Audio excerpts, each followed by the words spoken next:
Set out on the path to holistic learning and realize your UPSC goals. Benefit from consistent and tailored assistance, have your questions addressed promptly, and ensure your preparation remains on track with unwavering learner aid. To empower aspirants in reaching their UPSC goals, Vision IAS Delhi presents the GS Foundation course. The course highlights include holistic current affairs coverage, continuous mentoring and support system, comprehensive syllabus coverage, tech-enabled classroom and services. Enroll in the Vision IAS Delhi GS Foundation course. Batches starting 9th February, 1 p.m., 23rd February, 9 a.m., 28th February, 5 p.m. Start on the path to success in the UPSC Civil Services examination today.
Welcome to the dynamic world of UPSC, where the journey unfolds across three critical stages: prelims, mains, and interview.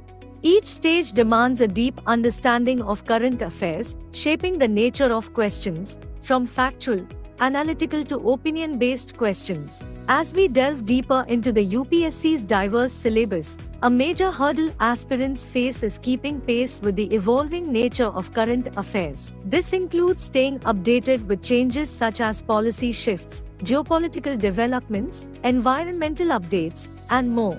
Such dynamism, along with an undefined syllabus and a vast array of resources, makes mastering current affairs a formidable task for UPSC aspirants.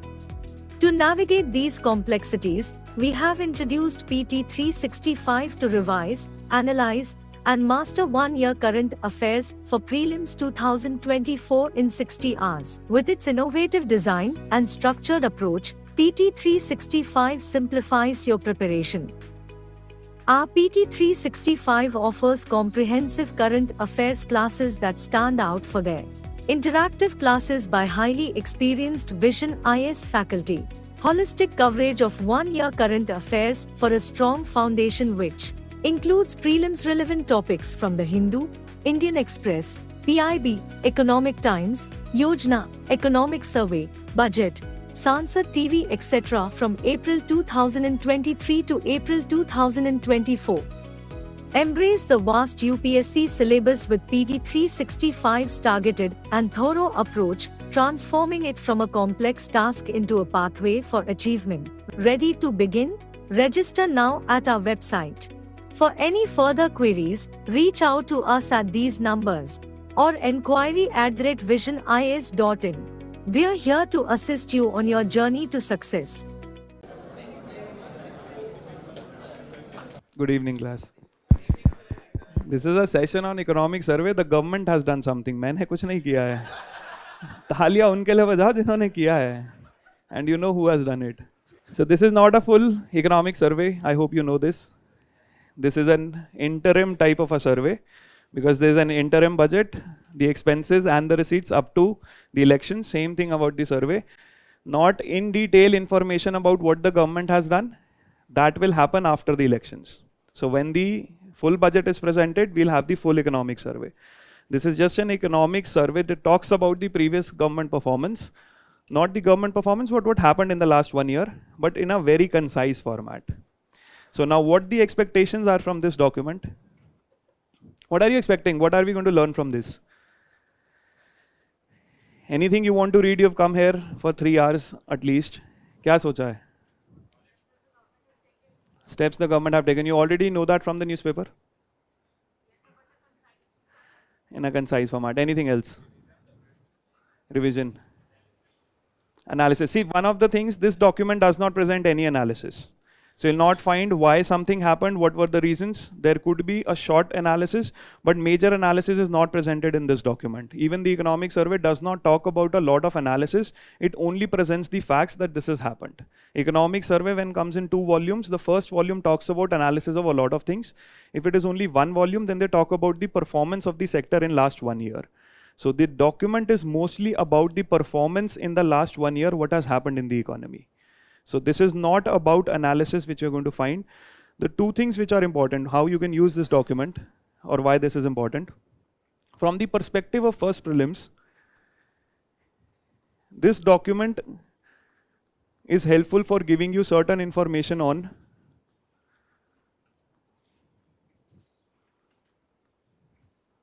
now whenever we talk about the Indian economy and its performance, whatever the government has done in all the sectors, whether it is with respect to agriculture, it is respect to investment in industry, it is with respect to the government expenditure, or with respect to what happened in the climate scenario, what is happening in the welfare sector, what exactly the government did. So the document is going to give you a list of schemes and programs and not the details of it. The details of the schemes and programs you have to prepare on your own.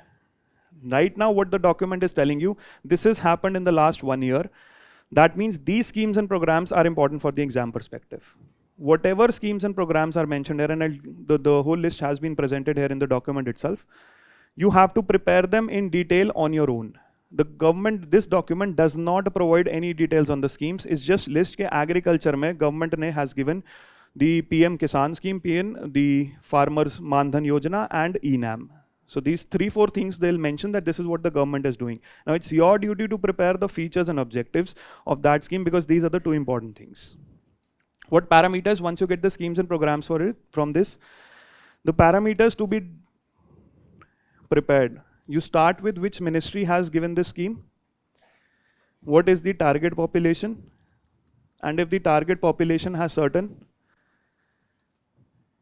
eligibility criteria, what the scheme intends to do and how the scheme will do that. These are the 4 parameters which you have to prepare for all of these programs and schemes. In the initial years, the question used to come on these 2 things. 2015, 16, 17, you'll find number of questions on schemes which will talk about which ministry has launched it, who is funding it. We mean by ministry is, what is the funding pattern?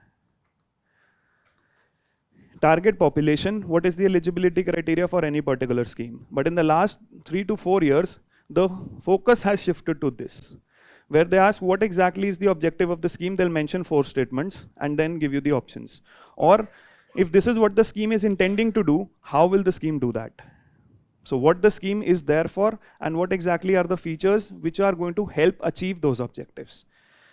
One part of the paper, that is Indian economy, will always have 3 to 4 questions on these. So you cannot neglect this part, and this document tells you which schemes and programs are important, because one question will always remain, schemes are more than 500, which ones to prepare. Now you know a list which ones to prepare along with the topic in which the scheme is. So now you have the priority list of schemes, that these schemes have been introduced by the government. This exactly is the scheme which we have to prepare. Yahan se the probability is high. Yes, there can be certain questions from outside this also, but then probability is less. More probability is what this document mentions and what the budget mentions. Same thing for mains. Another thing important for prelims is the trend analysis. Now this is something very less mentioned in this document. This trend analysis used to be very good when there used to be a full economic survey. So each and every chapter they used to have trend analysis, what has happened in the last 5 years, what has happened in the last 10 years. Now in this document they have presented trend analysis but of very few variables. For example, how has the consumption expenditure increased? How has the real income of the household increased? So there are 4 or 5 variables on which they have presented trend analysis. Again, which is easy to remember if you just understand what exactly is happening. You don't have to learn any fact here. So what to pick for prelims is the schemes and programs, especially on these 4 variables, and the trend analysis. Any term mentioned here in the document which you don't understand. Ideally this term you should know because you've prepared from your basic notes and also you're reading the newspaper. But there might be certain terms which are new here. For example, there's a term used, nearshoring, onshoring. Now what exactly do you mean by nearshoring? 1 or 2 terms like that have also appeared here, but most of the terms, 99% of it is what is your basic material. So this is something which will not help from this document. These 2 are the focus areas. तो पढ़ना इसी हिसाब से है कि schemes and programs. Data you don't have to mug up. You just have to understand the trend analysis, because if you see the previous year questions, direct data किसी भी chapter का नहीं है. They only ask about the trend analysis. Women labor force participation rate has been increasing steadily in the last 5 years. So trend analysis statements is what you can get from here, but they have not presented the full one. This is why the trend analysis is very less. And how this document is important for mains, very good document for mains. The first 3 topics of mains, which talk about the growth performance, which talk about the developmental scenario, and which talk about employment in India. Also, they talk about inclusive growth and issues related to it. Now, this is something which is covered extensively here, because understanding what exactly is the present growth or development scenario in India and facts related to it. Now, one of the most asked questions in this 1 year would be कि कितना fact याद करना है newspaper से. You don't have to remember any fact from the newspaper. All of the facts with respect to whatever economic data is present in this document.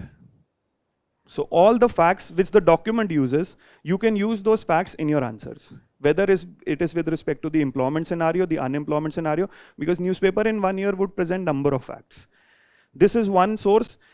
You can use all the facts mentioned in this source for mains, especially for these 2 topics.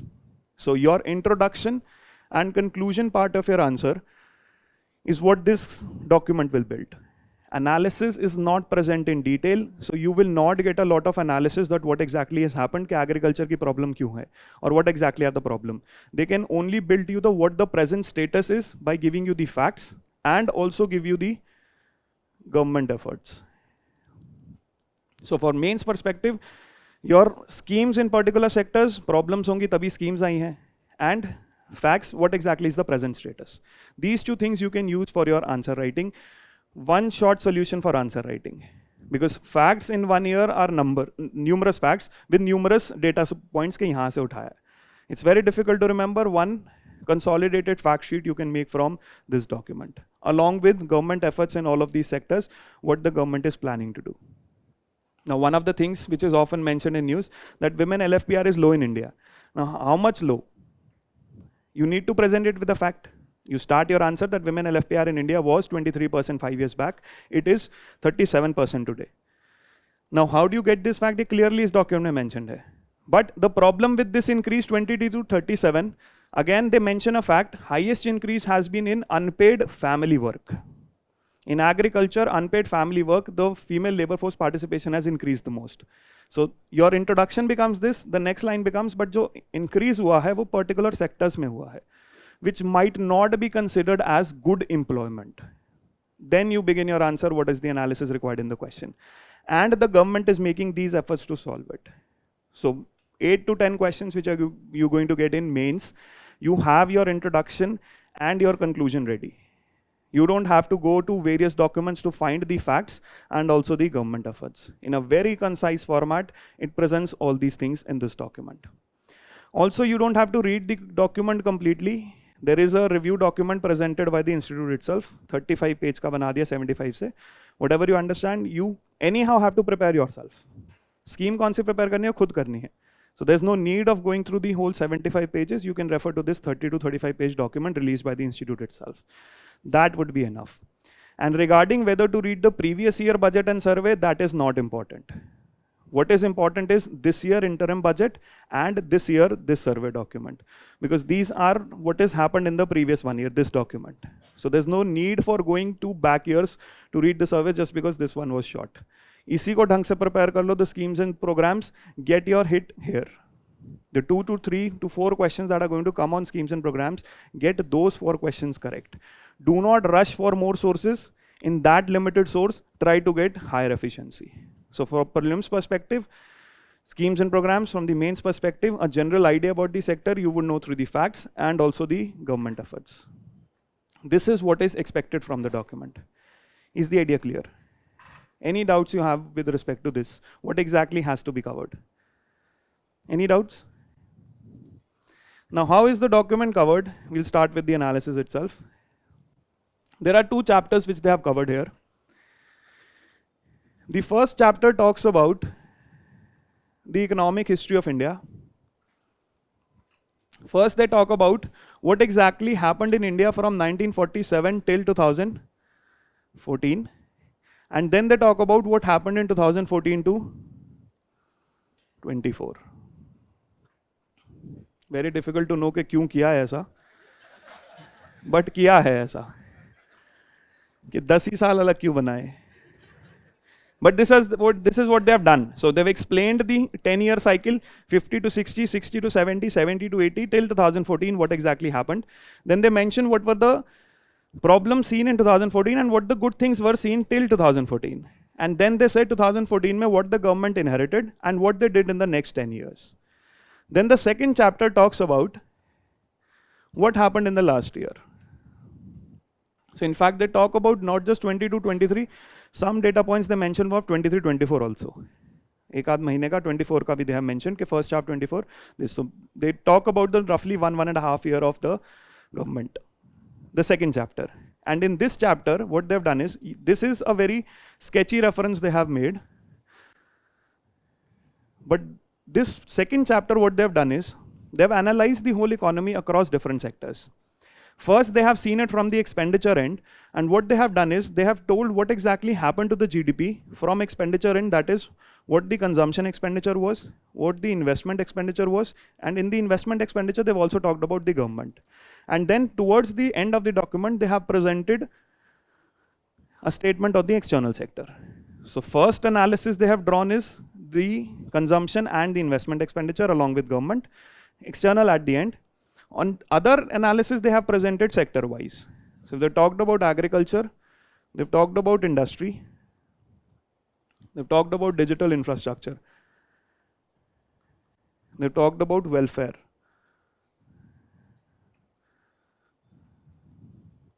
So number of sectoral analysis they have done, what exactly good that has happened and what are the government schemes in all of this. Now if you see last year, there were 2 questions in mains. One question was, how is MSME important for the Indian economy and what are the government schemes? And the other was talking about what is the status of digitalization in India. Now these 2 questions, word by word, had been discussed in economic survey last year and have been again discussed in the economic survey this year. So a lot of people believe that the document is only important for prelims. But if you just check the mains question, direct word to word question has been picked from, or the answer is here. Question to bahut general hai, MSMEs, why they are important, what are the government schemes, but where do you find everything consolidated at one point? That is the economic survey. So the survey is not just for prelims that you are trying to find one direct question jo aa jaye wahan se. This is not going to happen. You have to see what exactly the sector performance is and the schemes which you will have to prepare. And mains, you will get direct schemes which will help you write all of the 10 questions in mains. So the second chapter talks about the present. The first chapter talks about the economic history right from 1950 onwards. Is the idea clear? Now what exactly are they talking about in the first chapter? The first chapter draws a reference from right 1950s till 2014.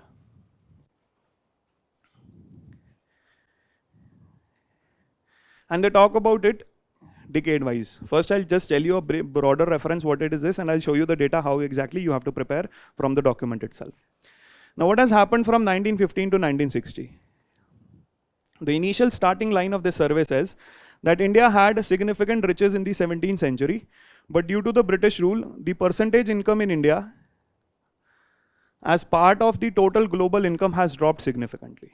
The British rule had constantly led to economic empowerment in India, that the riches were taken away. So पहली line यही है कि 17th century to British rule there was a problem. Now what was the strategic issues here from 50 to 60 and how did the government respond to them? The first was that 1950 India adopted an economy which was highly backward. Now what did the government do 1950 onwards? What? Planning commission, anything else? What was the policy push in the first decade, 1950 to 60? Import substitution. The document says the Indian government did two things in 50 to 60. First was a push towards heavy industry, and this heavy industry through the government itself, which they mention as the state-owned enterprise or PSU. The second thing done here was the policy of import substitution. So 1950 to 60, the government pushes towards heavy industry and import substitution.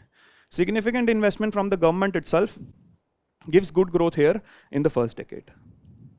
Problems emerge in the second decade. What are the problems? 1960 to 70, the Indian economy faces certain problems. First was two consecutive wars, 62 and 65. 1965, we had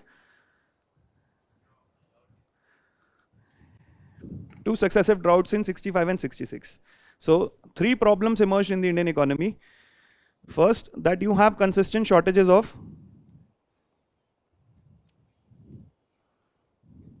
there is geopolitical uncertainty. What is the geopolitical uncertainty?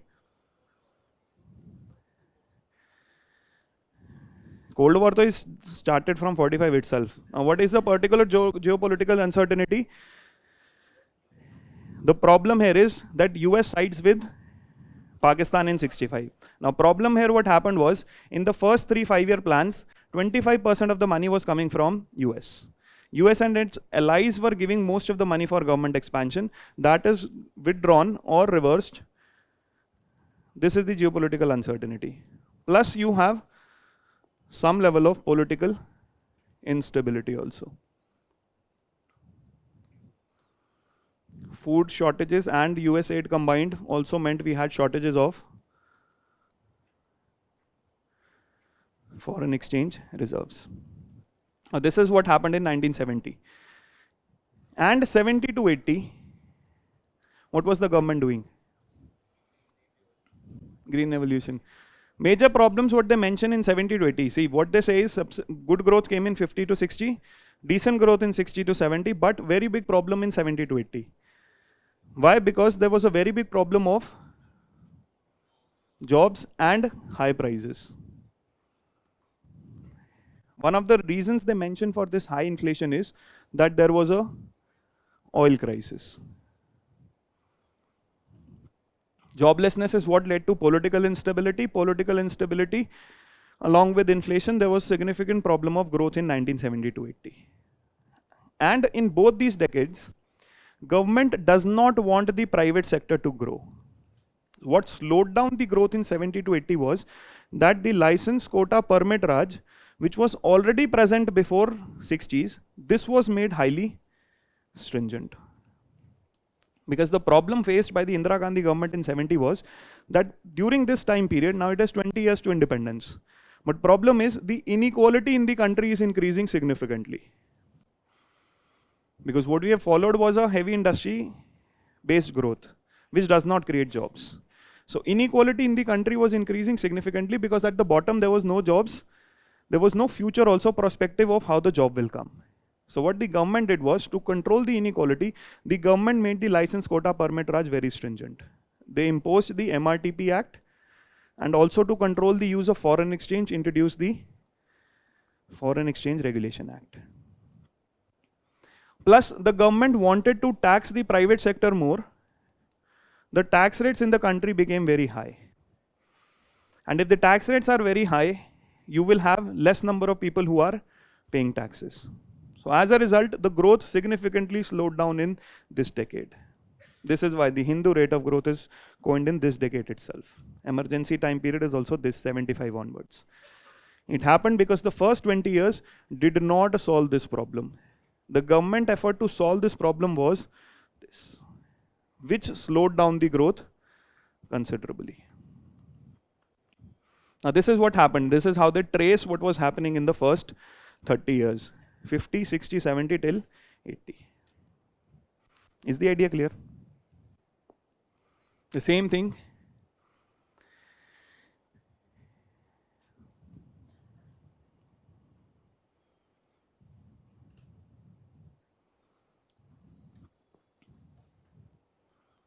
Does anyone have this document?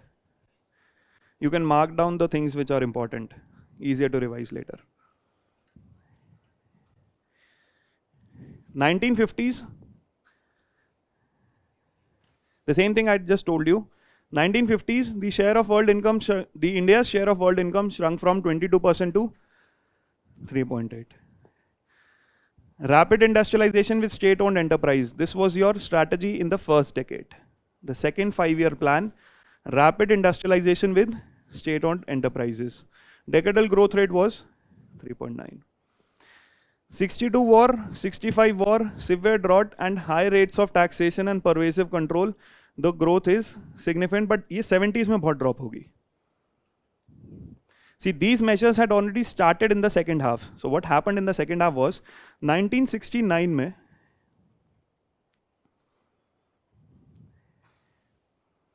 I'll tell you here itself. Now, 1969, what the government thought was, since there are pressures of high inequality and also there are no jobs, the government tried to bring out certain policy measures for solving these things. One was that you control the private sector strictly, that was pervasive control and high taxation. This is tackling one end of the inequality, जो ज़्यादा पैसे वाले हो गए, tax them more and also control them strictly through one of the most stringent acts, that was MRTP. Big businesses will have to take permission from the MRTP commission to do any activity. Now to help the problem at the bottom, the government brought out certain policies for redistribution. One of the most effective policy here was the reform of the Land Ceiling Act. Nationalization of banks, nationalization of coal, nationalization of insurance, and also abolition of privy purses. These were the 4 most talked about redistribution policies. But one less talked about is also the Land Ceiling Act. 1971 mein, a lot of state governments, under the pressure of center, reformed their land ceiling legislations. So this is what happened in 60s, later 60s, continued in 70s. This is why the growth slowed down significantly. So this is the first 30 years. Rapid industrialization, 60s may face problems, we make the control strict. 70s may, the impact of that control is seen. We are seeing the slowdown of growth. Is the idea clear? Now what does the government do after this? In 1980. 1980, the government makes certain policy changes.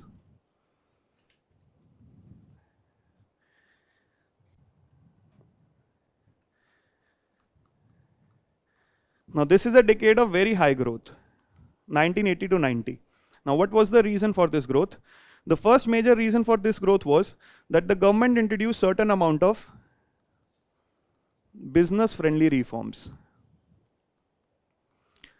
2 policies passed, Industrial Policy Resolution 1980 and Industrial Policy Resolution 1985.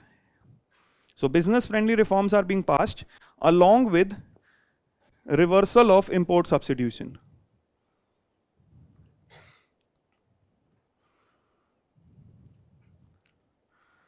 Now what happened here was, as a result of these 2 steps, private investments in the country increased multiple times. Because the government allowed the private sector to invest, reduced the number of relaxations with respect to licenses. Allowed them to get capital from banks also. This is a step which allows capital also from banks, one of the reforms. And reversal of import substitution, that means they were made allowed to get imports from outside. That meant you could bring in technology. So 80 to 90 was somewhat a recovery period. The growth was quite high. On the same hand, to supplement or complement the private sector, the government started investing more. And especially in infrastructure, the government investment increased or expenditure increased multiple times. So 80 to 90, the rebound happened not because the policy was removed, the policy was relaxed. The strict licensing policy was relaxed. This is why we call them business friendly reforms. U-turn nahi hua hai, but relaxation hua hai. And we are trying to open the economy. This is why we say liberalization and globalization had already started before 91. Privatization or disinvestment was for the first time talked about in 91, but these steps had already been taken by the government in 1980 itself. Now, when this happens, you have significant amount of growth. Both investment is increasing and this is increasing. And if both is increasing, you also have significant incomes for the household, the consumption, expenditure also increases. This is the decade of 80 to 90. Then what happened in 90? Why the crisis in 91? Gulf War, okay. The two mentioned, these are the reasons which the document also mentions.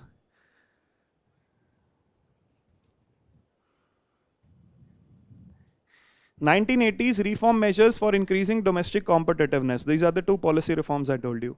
Removal of price controls, reduction in import duties, delicensing of domestic industry, liberalization with massive government spending. So private investment is increasing plus massive government spending. Your growth is gone to 5.7. But what was the problem with this growth?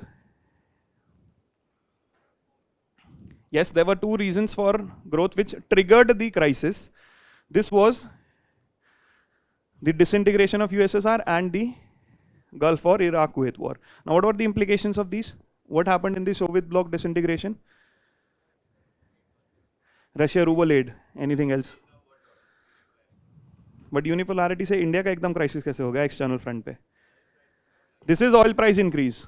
Double हो गए एक ही दिन में $17 per barrel to $34 per barrel. One day increase. That means import के लिए you need significant amount of dollars. See, one of the reasons why Soviet bloc disintegration caused panic in India was that this was the only region where we were exporting much. Most of the exports from India were to most of the Eastern European countries, which were part of the erstwhile Soviet bloc. Now what the problem happens, export gone and the import increased. Plus, when you made this liberalization, you already had increased the significant activity of domestic industry. That means they were also importing significantly. Now, यहाँ पे imports बढ़ रहे हैं, exports नहीं है, plus imports पहले भी बढ़ रहे हैं. In the last 5 years, in the Rajiv Gandhi government, imports were already increasing. Now, if this is happening, where are the dollars to pay for this import? This was the question. That you are bringing in the imports, where are the dollars, where are the exports? This was what seen in 91 because most of the imports, this dollar, was with the help of the short-term borrowings. The same thing happened with the government also. The government had increased the spending, but where was the tax to pay for this spending? That means the government was effectively borrowing. That means we had significant amount of both fiscal deficit and current account deficit. This was what the problem was in 91. And since you have increased amount of fiscal deficit on the increase in demand, demand is increasing because of the expenditures 1980 to 90.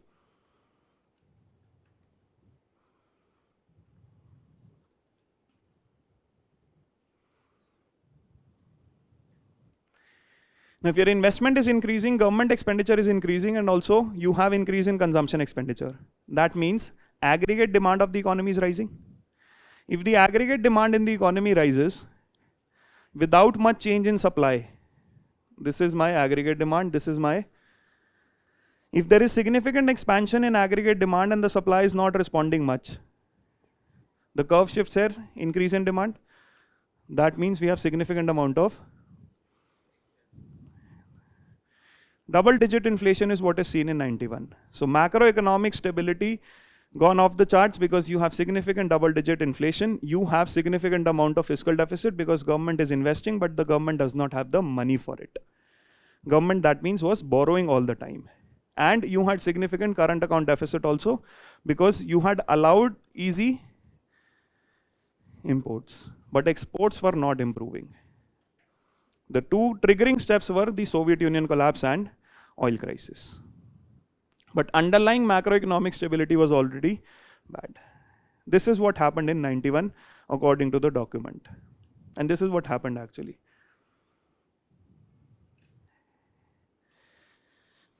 In response, the unsustainable government spending, government had increased but did not have the money for it. Internal socio-political environment plus triggered a balance of payment crisis because we did not have money to pay. We did certain reforms in 1990. 91 was reforms. What were the reforms? The next set is 90s to 2000. 1990 to 2000. What happens in this decade? The liberalization, privatization and globalization reforms. What happened in these reforms? The government did two sets of reforms. One was to stabilize the macroeconomy and the second was to improve the structural performance. For example, the new industrial policy of 1991, increasing globalization trade, improving banking sector capital, financial sector also opened up, SEBI creation, improving the insurance sector. Macroeconomically, the government wanted to be fiscally prudent, control fiscal deficit,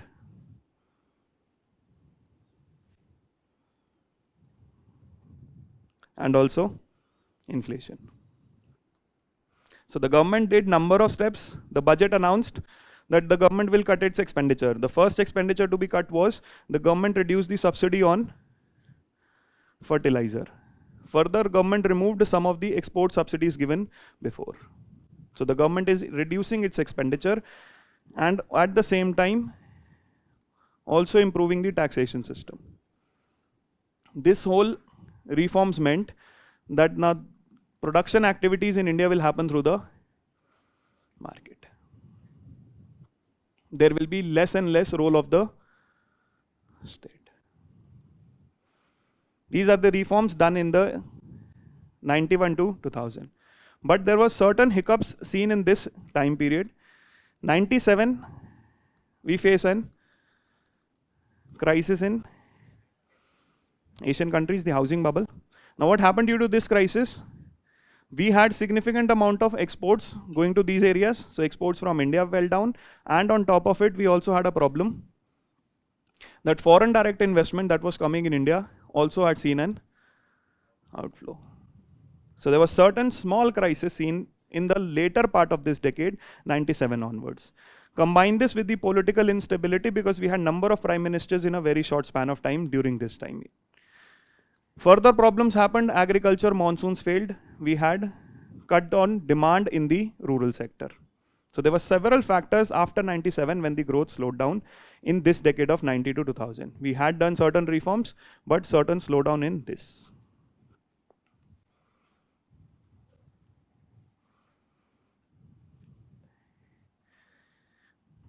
The growth momentum was affected after the mid-decade due to external and internal issues like slowdown in agriculture, frequent changes of government.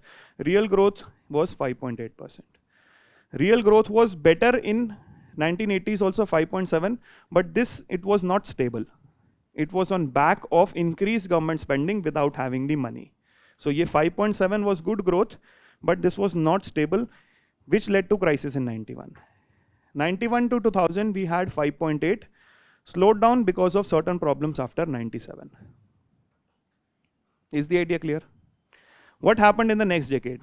2002, mostly 2008. Now 2000 to 2008, India is seeing significant growth. The growth is seen because of certain factors. For example, Private sector investment is increasing significantly because the government is continuing with the LPG reforms, letting the private market participate. The capital markets are also being reformed, so you have better availability of capital both from banks and capital markets. So private sector investment increases significantly. And the government expenditure also, because government is facilitating creation of infrastructure. But the most significant thing that happened in this 2000 to 2008 was that India had witnessed significant increase in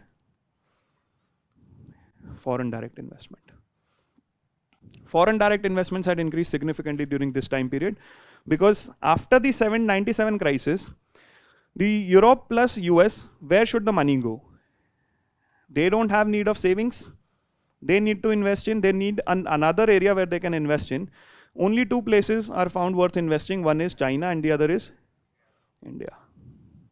Because India has the advantage of stability, that is democracy. India has skill, that is demography, and India has market, that is demand. And this FDI increase in India specifically, along with government support to infrastructure, was what fueled the services growth. This decade tells us that India has a service sector-led growth. 2008, there's a problem. What happens in 2008? The financial crisis in US, and since number of people have invested in the housing market in US, in its investment banks, a lot of people lose their money. Now, how does the Indian economy respond to this? Indian economy is facing a slowdown because it has been integrated with the world economy after the 2008 global financial crisis. How does the economy respond to this?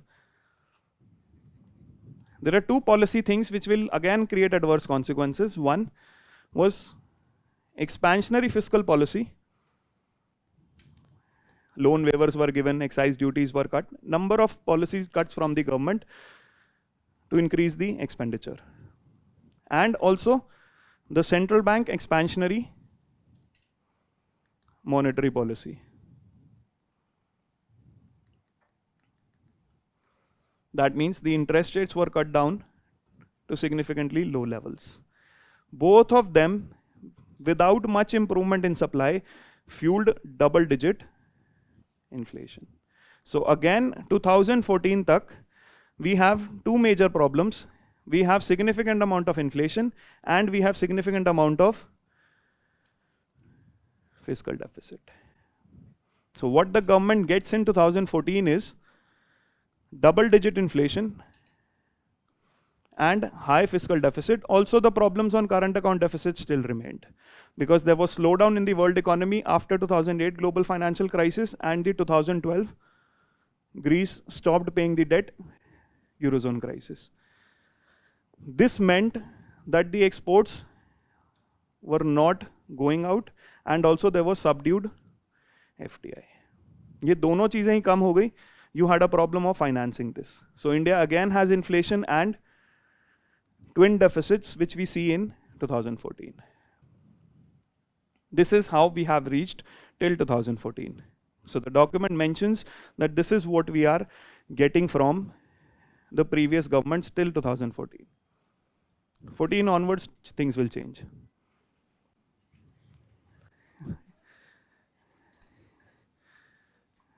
What is there to laugh? अभी यहाँ document ही बताएगा कैसे change हुआ है. So 2000s you have momentum in domestic economy, corporate performance improving, conducive investment climate. India's average growth was 6.3. The best growth we have got in 2000 to 2008. 10th five-year plan, maximum growth 8%. However, the global financial crisis, foundations, bad debts increased. Nominal GDP was high because of high inflation. High fiscal deficits, high inflation, double-digit inflation till 2014. This is how we have reached till 14. The country faced twin deficits, fiscal deficit 4.9% and Indian rupee depreciated by 5.9%. Depreciation because exports were not happening. Imports because Indian imports are inelastic. despite the price decrease, we could not, despite the price increase, we cannot reduce the quantity. जिसकी वजह से currency depreciate. Is the idea clear what 2014? Now what the document says, what were the lessons of growth we've got 2014 tak? What were the positives here which we had seen? The positives which they mention about this time period. Now what exactly has the Indian economy witnessed till 2014? The positives one. First, that being an open economy has provided number of benefits to the country. Now open economy gives two benefits specifically, that India has grown on the back of. Also India has got significant amount of, that means India gets significant capital plus technology. The second positive which we have seen till 2014, that though we have significant public investment, that is the government investing in infrastructure and also through PSUs, both things, and also investment through PSU, this has complemented well the private sector investments. So India has a presence of both public investments and private investments, both playing a very critical role. It's not that after 91 that we saw that there would be disinvestment and the public investment would reduce, but both have happened at the same time. This has complemented this well. So this is increasing, even this plays a significant role. And the third thing they say is that technology has played a significant role in bringing growth. So till 2014, the three positives seen in the Indian economy is that open economy has given benefits, public investment and private investment both can help, and technology has given us significant growth. And at the same time, it also talks about the problems which the present government can face. Are the positives clear? Now what the problems the present government can face?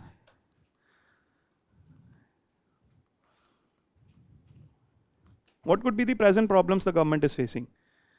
It talks about four things, and they're related to this only. The first thing they say is that no longer do you have an environment of globalization, there is now protectionism. And this is where they mention these two words. The countries are now nearshoring. That means the countries which had dependent on the global value chains are now looking for options nearby their homes, or are looking for options within their homes. So either they are bringing the supply chain back to their country, or they are bringing the supply chain to nearby countries which are favorable to them. That means there's significant amount of deglobalization that is going to happen.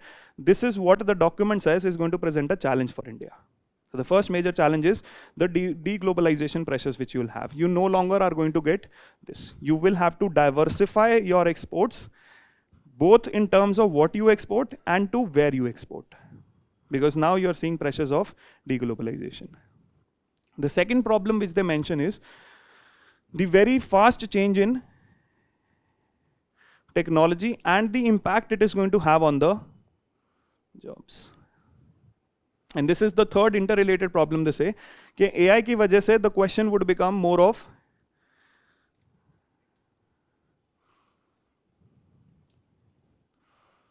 so the present government has these three major challenges: deglobalization, protectionism, how do we now grow, because mostly we were getting help here. Now this might not happen because the countries are choosing friends which are close by, and this is what explains the rise of regional trade agreements, the bilateral trade agreements and also plurilateral where some bloc countries are involved, for example the RCEP, because there is a problem which was seen during pandemic. Supply chain की resilience यहाँ question mark हो गया. Everyone was dependent on China. Now countries want to move away from their dependence on few countries. This is what they are calling as protectionism. Then the rise of technology.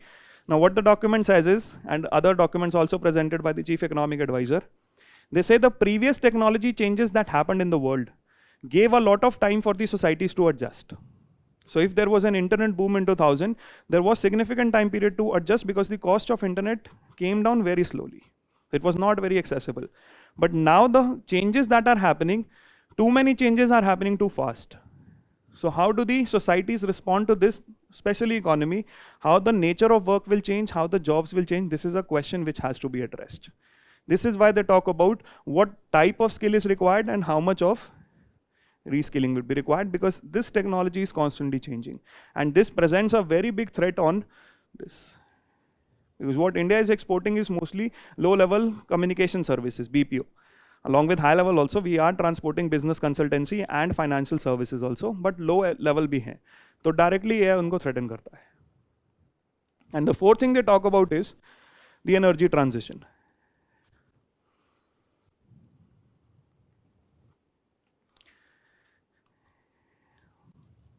Now, what is the problem in energy transition? We are facing pressures of climate change. That means we have to shift towards cleaner sources of energy. But what is the problem here? India still has significant amount of energy poverty. So we have to solve the dimensions of this while dealing with this. Because renewable energy would require significant amount of capital and would require significant amount of technology. Is the developed world helping India to get both of these or not? And they try to judge also how we are performing in this while talking about climate in the second chapter. They talk about how India had talked about NDCs, and we have already surpassed the NDCs which we had set for ourselves. The renewable energy generation capacity increase in India has been significant. We are not just talking about this, we are also talking about energy efficiency. Both the things are important. Using the energy sources efficiently and the renewable ones. So positive still, 2014 could now turn into a problem because of what is happening both externally and internally. How the world is changing with respect to technology, with respect to climate change, and also with respect to their policies, how open the world was till 2014. Now what we are witnessing, these problems. Is the idea clear? Now what exactly has the government done to solve any of these?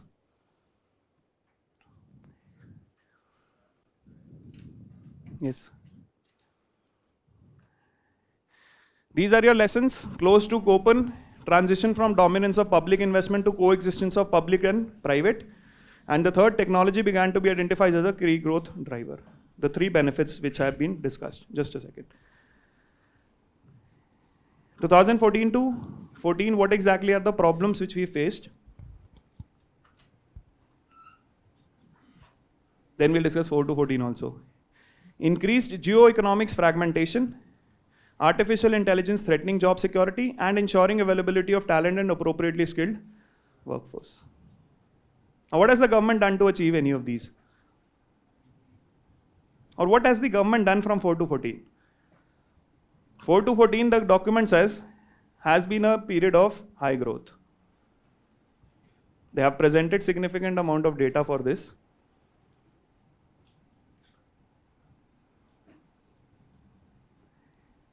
That India is the 5th largest, 10th to 5th largest globally. Fastest growing economy among the G20 economies after pandemic.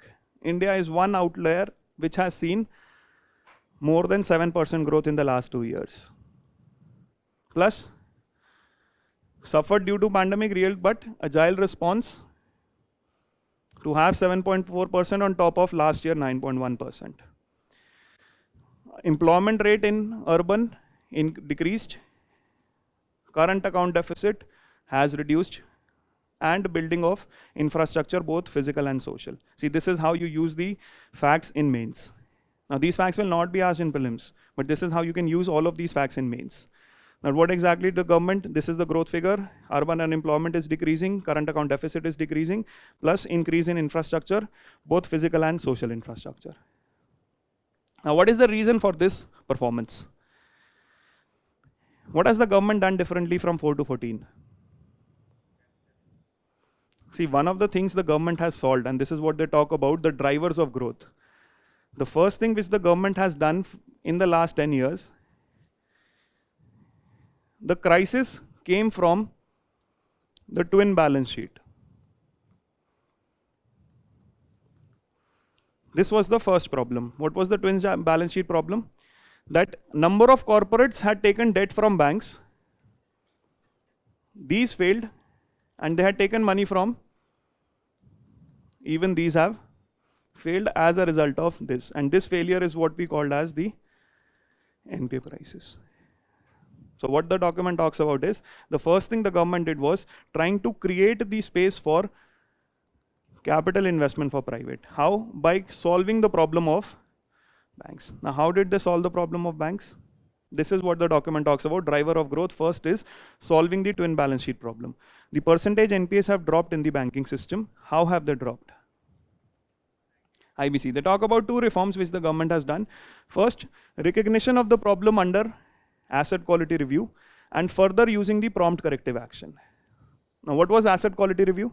See, these terms you should know because these terms can come in the exam again. What was asset quality review? RBI sent officers to various banks to ascertain what exactly was their situation. Asset quality review was an exercise taken by the central bank to review the actions of banks, whether the loan should be classified as an NPA or not. The second thing which they did was prompt corrective action. What is prompt corrective action?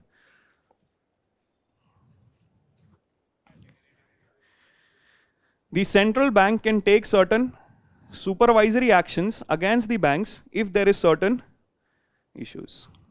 वो issue ज़्यादा बड़ा बने उससे पहले ही there is supervisory action placed on the banks. This is what is the prompt corrective action.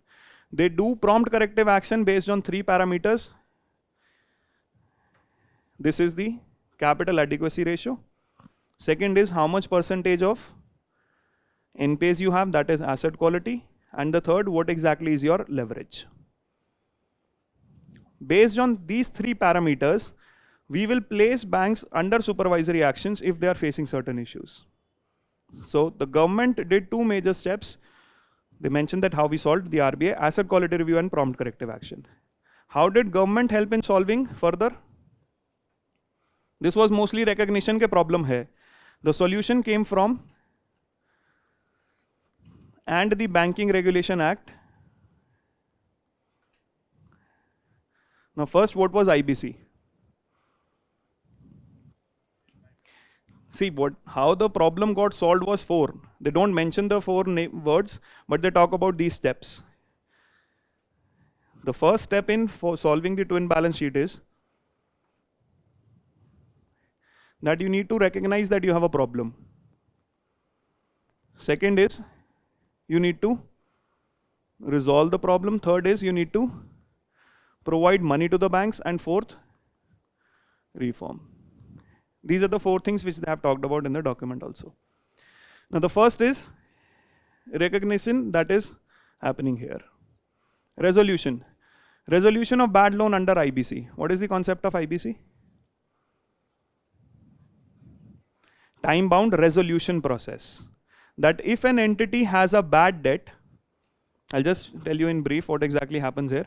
If an entity, company A, owes something to the bank, now both bank and the company A can ask for resolution under IBC. Before IBC, it was only the debtor who can ask for resolution. After IBC, both debtor and the creditor can ask for resolution.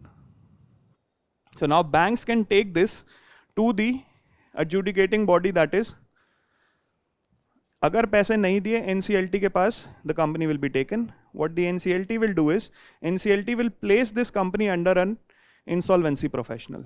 They will conduct an auction. Who is going to buy this company and give money back to the banks? This is how resolution of bad debt happens. If you don't find anyone in the auction, the company gets liquidated. जितना पैसा जिन banks के पास भी है उन सबको वापस मिलेगा. Resolution is trying to resolve the debt whether by the same owner or by a new owner. IBC prohibits the same owner to present resolution. जो A के owner हैं वो दोबारा resolve नहीं कर सकते. Only new bidders will come. This was done through the Banking Regulation Act. A section 29A was introduced which said original promoters cannot present a resolution plan. Further changes were made which they talk about in the document also. Section 35AA and Section 35AB. This was a very significant amendment done to Banking Regulation Act. This amendment said that RBI can ask the banks to initiate regulation for particular cases. In certain cases, if banks are reluctant to initiate resolution, RBI can force the banks to initiate regulation. This was the two major amendments. The third amendment made in the Banking Regulation Act was that urban cooperative banks were brought under RBI control. They were already under RBI control through an amendment in 66. But now 2020 amendment which the government made gave extra powers of control of urban cooperatives to RBI. So two major changes to banking regulation, bringing urban cooperative banks under stricter control of the RBI. वो already control में थे 66 से ही. But now more regulations of the RBI over urban cooperatives. And improving the IBC process where the RBI can ask the banks to initiate IBC. This is how the bad debts of the banks have been solved. Reform measures which they say the government has done. The reform measures is that the government has merged public sector banks. There have been number of mergers after 2014 of the public sector banks. So 4 steps taken: recognition, resolution primarily through IBC, and merger of public sector banks. So this is what cleaned up the banks. This is, we'll discuss sector-wise performance. They have shown how the credit activity of bank has improved because of these reforms. Is the idea clear? Now what has the government done apart from cleaning the banking system? And the whole document talks about all those steps only. Pura framework bana hai, and this is in this framework itself they'll talk. Now what they have improved is, first they have improved the regulatory processes, single window clearances, digitization, significant impact of reducing the human interface and having digital interface in most of the departments, whether it is GSTN, faceless assessment scheme of income tax, most of them are single window clearances on a digital format. The third thing apart from this, ease of doing business by introducing significant laws, for example, GST, reducing the corporate tax, improving the income tax. They also say that ease of living has also been increased because of investment in digital infrastructure. Further improvement in, that is improvement of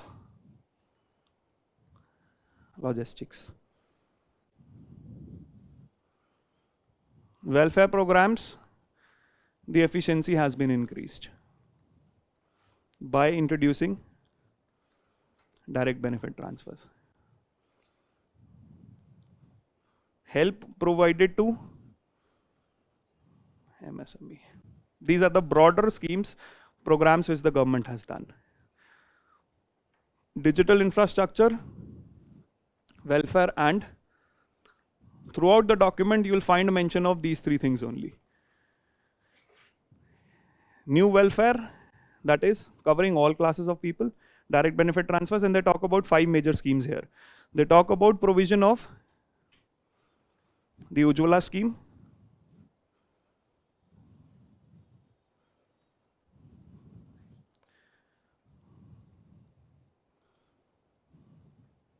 what is Jan Arogya?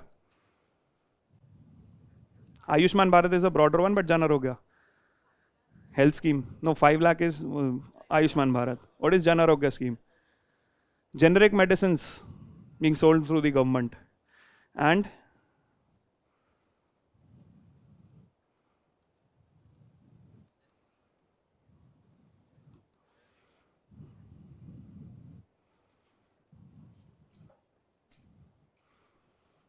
this is what they talk about welfare. What exactly they've talked about welfare is how the government has improved the welfare is. In the previous governments, what they say, problem on both and what they have said. 2014 tak major problem kya thi? 2014 tak major problems were 2. One was that the government was not able to take decisions. There was significant amount of policy paralysis. They were not able to take decisions. There was always confusion in the government. And the second problem here was whatever subsidies the government was giving, these subsidies were not targeted poorly or targeted well. They were targeted poorly. What meant was that what the government is spending on subsidies and what the people are receiving, there's a very huge gap because the targeting was not proper. So now what they say is the welfare schemes which the government has now brought in has two features. It is equity with efficiency. Equity means providing it to all and efficiency in delivery. And how is efficiency in delivery being brought about? That is, they talk about.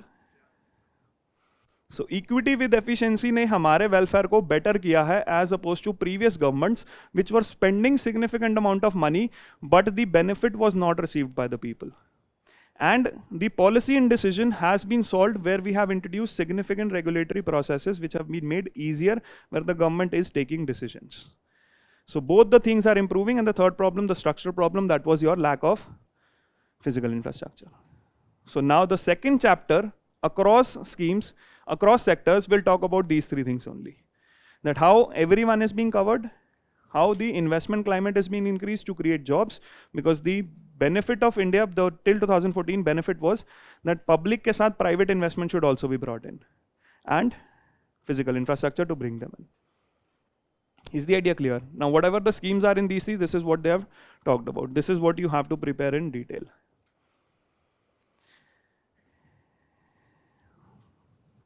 First is reforms to resolve the twin balance sheet problem. Simplification of regulatory frameworks. Ease of living and ease of doing. In this they talked about many other regulatory reforms, minor offences, the Jan Vishwas bill, improving regulation. Unnecessary compliances have been eliminated.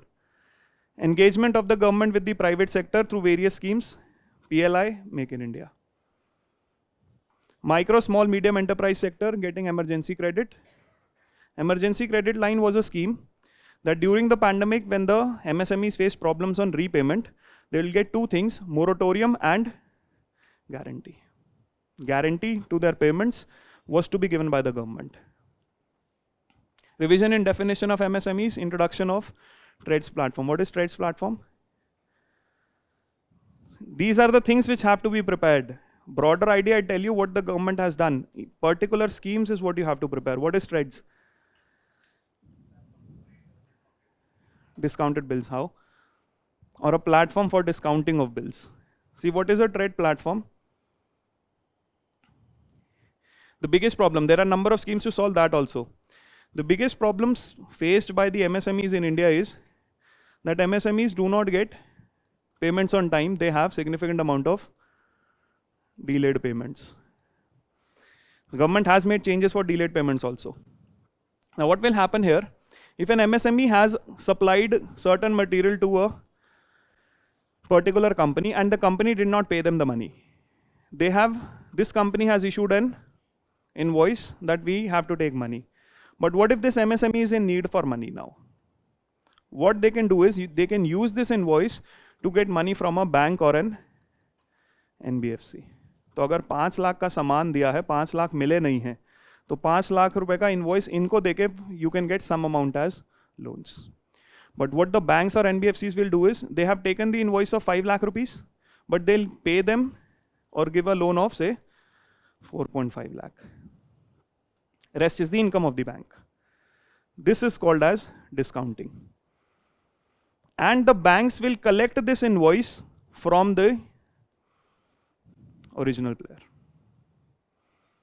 So what the transaction happened, they had to take money, they did not get money. On the back of the invoice, they got a loan. But it will not be the complete amount because the banks will also charge interest. So एक ही बार में interest charge करेंगे. This is called as discounting. And banks at the end of the day will take money from A. Is the idea clear? The government has created a platform for this activity to happen, which is trade receivable e-discounting system, where the invoice is called as trade receivable. Trade receivable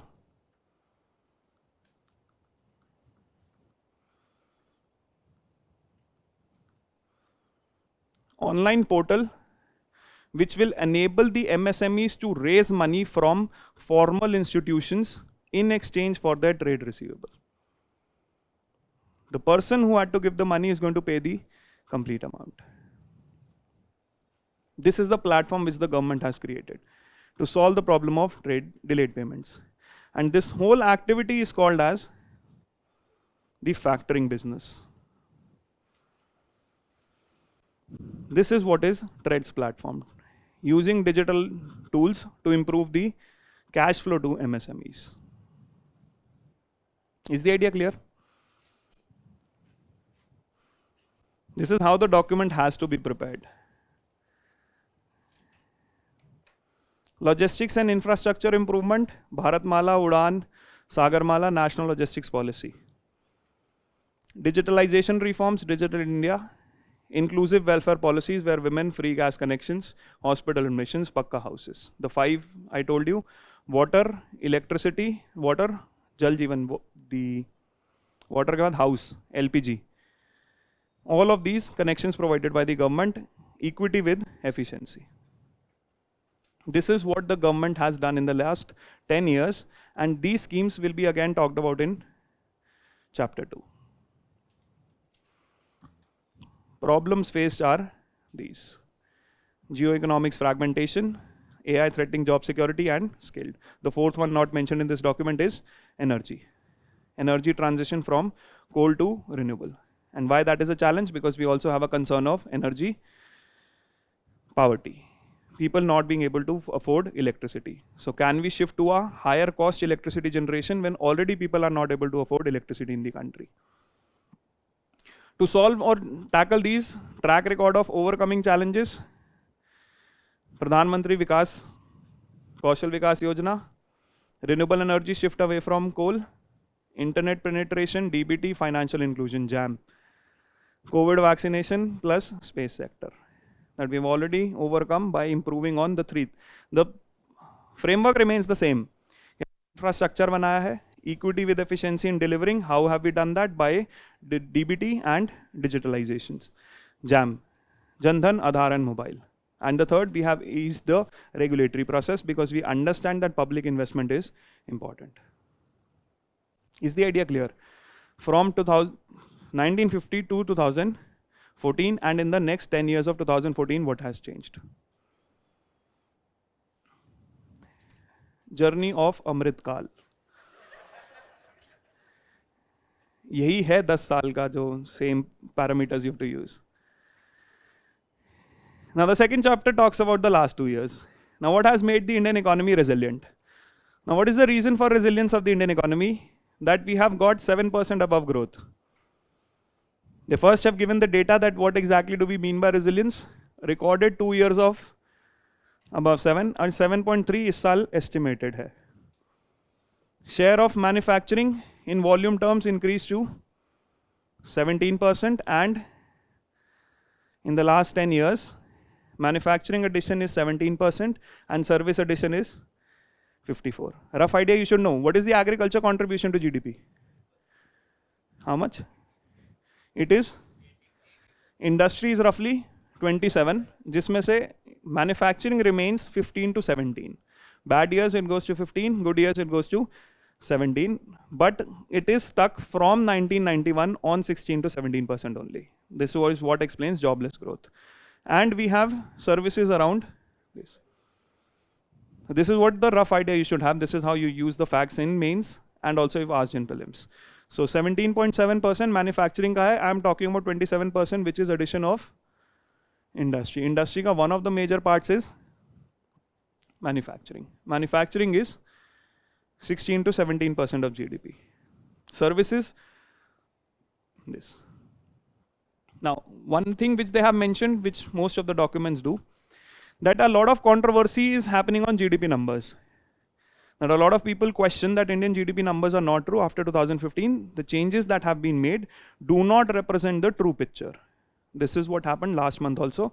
There was an article published by one of the previous IMF economists, Ashok Modi. He said it's not 7%, it's roughly 4% because expenditure numbers are different from production numbers. Same thing has been highlighted by the previous chief economic advisor, that is Arvind Subramaniam. He says what deflator we use has problems. WPI use हमने update नहीं किया. WPI is being used to deflate our economy. So what the document says, if you don't trust these numbers, then how do you know how the economy is growing? If you don't trust the numbers, you take the numbers with a suspicion. How do you put your claim that the country is growing? Everywhere we use certain proxy indicators. And these proxy indicators are certain indicators which give numbers on a high frequency. जो हर महीने, हर हफ्ते change हो. These high frequency indicators is what you can utilize to understand whether growth is happening or not, if you don't trust the GDP numbers. For example, same thing happens in China. China is not a very transparent country when it comes to giving the numbers. So trying to know whether China is growing or not, we use proxy indicators, something which is high frequency. For example, what is the volume of rail freight you have in the last 1 year? This can give you a good idea whether industrial activity is improving or not, whether goods are moving from rail or not. Second could be, what exactly is your electricity consumption? तो अगर growth है, ये दोनों चीजें high होनी चाहिए. Plus what exactly is your credit creation? So there could be certain high frequency indicators which can give a good idea whether the country is growing as per the numbers you claim or not. So the document says, even if you do not see this, witness the the numbers, that is high frequency numbers, the unemployment rate, rail freight traffic, port traffic, all of them are significantly improving, increasing e-way bills also. So these 4 high frequency indicators are improving. That means India has shown certain resilient growth.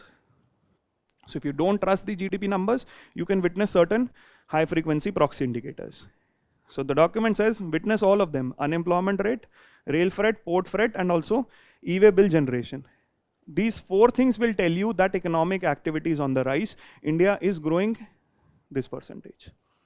So this is how they tell that this is the present picture in the last 1.5 years. 7% growth, and expected is also 7.3, whether you go by the GDP numbers or whether you go by the high frequency proxy indicators. Is the idea clear? Now what are the reasons for this? The first thing they talk about, the reason for this is the consumption demand. We'll talk about all the 4 factors. The first factor they talk about is the consumption demand. Now, how can the consumption demand increase? This is the first factor, private final consumption expenditure. Now, what is the reason for increase in this? Explained through only one factor, that is income. First trend analysis which they have done is the share of private final consumption expenditure in GDP, that is C ka, how much percentage is in GDP. This is your trend. How do we solve trend analysis? We solve not by remembering the facts. We solve trend analysis by just picking up the outlier here. Because the question in UPSC is steadily increasing or steadily decreasing. Now, if you have to solve such type of questions, you can't remember figures up to 5 year or 10 year. What you can do is, in these 5 to 10 years, there might be an year which is an outlier. There might be certain very good or very bad event that happened. Now, what could be that outlier in these years will help you solve the trend questions. For example, if you see this trend, you have a significant drop in consumption expenditure between 17 and 19, that is in 18. Now, why would this happen? GST and demonetization. The faulty implementation of GST killed a lot of MSMEs, and if the MSMEs go down, incomes of people will go down. This is why consumption expenditure had seen a slowdown. Also, 21 to 22, there was a slight slowdown. Slowdown of export demand. This has also led to a certain slowdown. So, अब ये question आता है steady increase or steady decrease. You already know there are certain outlier years. जहाँ increase हो रहा था steady, but decrease हो गया. Increase then further. तो ये consistent pattern नहीं है last 5-10 years का. How do you know? You just remember the outlier years. Now, what was the reason for this share of private? The contributing factors that have been mentioned is the per capita real GNI increase. That is, the income in the country has been increasing the financial year 24 and 23 as compared to the previous years. Again, trend analysis, you find here where the income was not increasing. For example, financial year 21. What was the problem in 21? Pandemic. Loss of incomes, this is why the income fall down. So if the question is 5 years, 10 years, there's no consistent pattern. Till 19, 20 it has increased, 21 decreased, then it is again increasing. So last 2 years, the income has increased. Now why has the income increased? Expansionary monetary policies. Do we have a low interest rates in the last 2 years? Inflation high raha hai 2 saal tak. Capital expenditure. See, the first thing which they talk about is why this happened is because consumption base has been secured during the COVID and after the COVID also. One part of the economy was growing significantly, that was the service sector. What they say is private investment was not significantly slowing down. Private investment was in the last 2 years was high, which has created significant amount of jobs. Both private investment and that is domestic and foreign. Plus what happened during COVID? Management of COVID.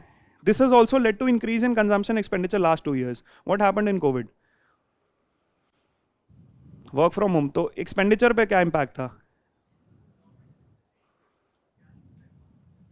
So people are not spending. We are talking about consumption expenditure. Creation of significant. People had the money, but they were not making the expenditures. This expenditure is now what is showing in the last 2 years.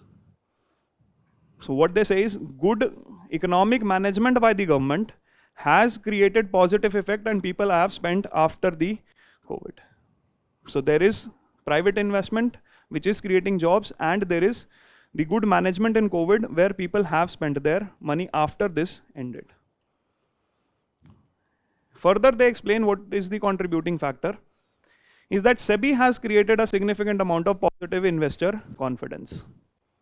Number of people are investing in the capital markets in India. The effective regulation by SEBI has built in significant amount of confidence due to which the number of demat accounts in the country is increasing and we are seeing people investing in stock markets, जिसकी वजह से consumption expenditure has been high. Developing public digital infrastructure. Now this is what the government sees as the maximum cause for increasing in consumption expenditure. People already have the income. Now what the government believes is during COVID, there were certain changes in the economy that it was easier for the government, for the people to spend this income. This is what they say that a lot of commerce has moved on the digital forums. Those digital forums along with payment technology, that is, this is what is pushing the consumption expenditure up. People are buying more because most of these services are now easily available at home. Along with payment services which are digital, less cash. So digital technologies to increase the private health expenditure, whether it is healthcare, digital payments and grocery shopping. ये pattern observe हुआ जिसकी वजह से consumption expenditure is quite good. See, this document does not talk about the problems. They are not talking about consumption expenditure किनका improve हुआ है. They are talking about average of the country where both good and bad happened. So they are talking about the average, and this is the average increase. There are significant people whose consumption expenditure has also gone down, but the document does not talk about any analysis of this, just tries to explain कि 7% growth आया कहाँ से है. It's not talking about any analysis which is going to help you write analysis in mains, but definitely find the reasons, the good part which you can mention. Rural India inclusiveness, this is because of their welfare policies. Inclusive welfare policies where the government money is reaching to the people, direct benefit transfer, including the money. That is the Kisan and all of those schemes which are giving money directly in the bank accounts, whether in LPG or any of the other schemes. And they've presented facts also. Is the idea clear? Consumption expenditure, why it had increased. Now second is investment. This is the trend analysis with respect to investment increase over the last few years. Unsustainable credit boom, this happened in 2000 to 2008. Problem in the next years, and then solution of the problem which has led to recovery. So the investment coming mostly from the banking system has increased because the government has cleared both the banks and also the NBFC. due to which the loans which were taken excessively during 2000 to 2008, NPAs turned into the next 10 years. This has now been solved, and the recovery of investment. Mostly because it has been made easier to take money from bank and NBFC. We've already discussed the 4 reforms they have done in bank. What reforms they have done in NBFCs? Has the government done any reforms in NBFCs? They've talked about reforms here also. 2 major reforms. First, prompt corrective action framework has been introduced for NBFCs also. Earlier, which was available only for banks, has been introduced for NBFCs. And second, a scale-based regulatory framework. Different category of NBFCs have different regulations. The 2 major changes which the government has done in the last few years for NBFCs is introducing the prompt corrective action in 2021 and a scale-based regulatory framework. 4 scales mein NBFCs ko they have divided based on how much money they have and what type they are. Based on where they lie in the framework, they will have certain supervisions or regulations. These are the 2 reforms in NBFCs, jiske wajah se investment levels have increased. So the first major level of increase in investment is because of banking system. Then further, the investment has increased in the country because of the government. Investment boosting reforms and healthier balance sheets. Banks have been improved. Capital expenditure of the public sector. Now this is the step where the government has invested more. Spending money in physical infrastructure, whether it is through union government, giving it to states, central PSU investment. All the 3 segments have increased significantly. So it's not just the private investment we are creating the investment for, we are also increasing the government. And as a result of these 2, you have an impact on consumption also. Whenever the government will spend the money on any of these assets, where will the money go? The money will go either to the firms or the households. Either the salaries to the households or to the firms in terms of purchases of goods and services.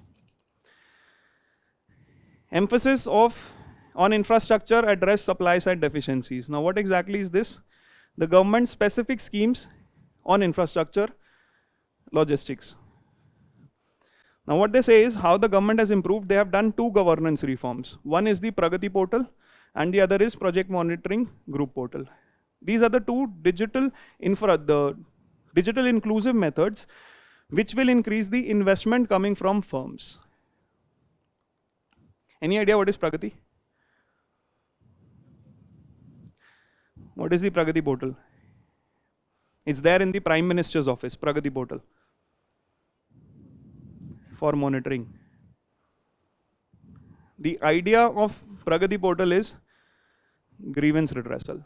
Whether it is for individuals or for firms, you can directly launch your complaint on the Pragati portal, and this portal is housed in the Prime Minister office. This project monitoring group portal is mostly for PPP projects where investment is more than 500 crores. Even this was earlier present in the Prime Minister's office, but now this has been taken out and this is given to the Department for Promotion of Internal Trade, Industry and Internal Trade. This is under Ministry of Commerce. तो अगर 500 करोड़ से ज़्यादा कोई भी project चल रहा है और उसमें कुछ problem है, this is the PMG portal. Otherwise, grievance redressal, whether it is of the firms or the households, it is the Pragati portal. So this has been done along with the Gati Shakti portal. This is to reduce this governance reform so that investment can be high. तो पैसे दिलवा दिए banks का problem solve करके. Government itself is pushing more money, and third, government is doing governance reforms to push more money. So consumption expenditure, we have created the whole era where income is increasing, and investment expenditure we are doing in the reforms for bringing in money. As a result, private capital expenditure has increased.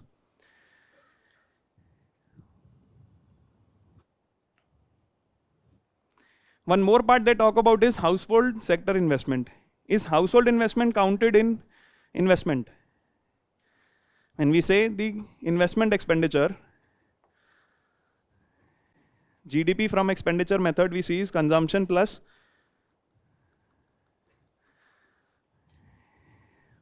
this is household, private final consumption expenditure, this is gross fixed. Do we include households here?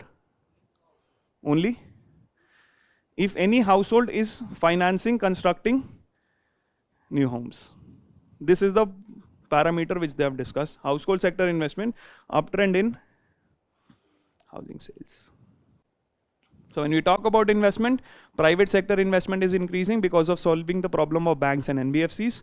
The government is spending more in infrastructure, both money and reforms, to solve the problem of them investing and household while constructing new homes. Why there is an uptick in housing sales and launches? Households, why are they doing that? Iska bhi reason they have explained. What is the reason for increasing in this investment? This is a governance reform which the government has introduced, that is Act, to create confidence in the people. They have incomes, they have savings. Now the governance also, the real estate regulatory authority. This is why the investment expenditure in the country has increased. Next, they talk about sectoral performance of agriculture. Here the various reforms mentioned in agriculture. Now what facts are important for the exam? The facts important is this: 18% of India's GDP comes from agriculture, and India is the leading producer of these three commodities. That is milk, pulses and India is the largest producer of milk, pulses and spices. Second largest producer of fruits, vegetables, tea, farmed fish, sugarcane, wheat, rice, cotton and sugar. So these type of questions have already come in prelims. Who is the largest producer of rice in the world? Who is the largest producer of pulses? All of these type of questions have already appeared. So 3 may rank 1, number of goods where India is ranked 2. Exports have also increased the previous years, reached 4.2 lakh crore in financial year 23. Important if you present any data in mains, not for prelims. Prelims ke liye important is this. Now what has the government done in agriculture in the previous few years? What have been the government schemes? The first is remunerative prices to farmers. The government is providing 50% margin over MSP, but MSP does not have a legal backing, jiske liye. So this seems like a paradox. The government is saying we have provided remunerative prices to farmers. Farmers abhi lene aa rahe hain khud. Maybe they have not got the direct benefit transfers of this. Now the scheme to be prepared here is Pradhan Mantri Annadata Aay Sanrakshan Abhiyan, PM Asha. PM Asha has three things here which are solutions to this also. One of the PM Asha scheme is the price stability mechanism. Under this, the government is not just going to announce MSP, this is a price support scheme. The government is also going to take procurement of mostly pulses and oilseeds. 3 crops they mention: pulses, oilseeds and copra. So under the price support scheme, the government says, which is one segment of PM Asha, the government is not just going to announce, the government is also going to procure 3 crops: copra, pulses and oilseeds. The central government agencies will procure, NAFED and FCI. The second is the price deficiency payment system. What is the idea of price deficiency payment system?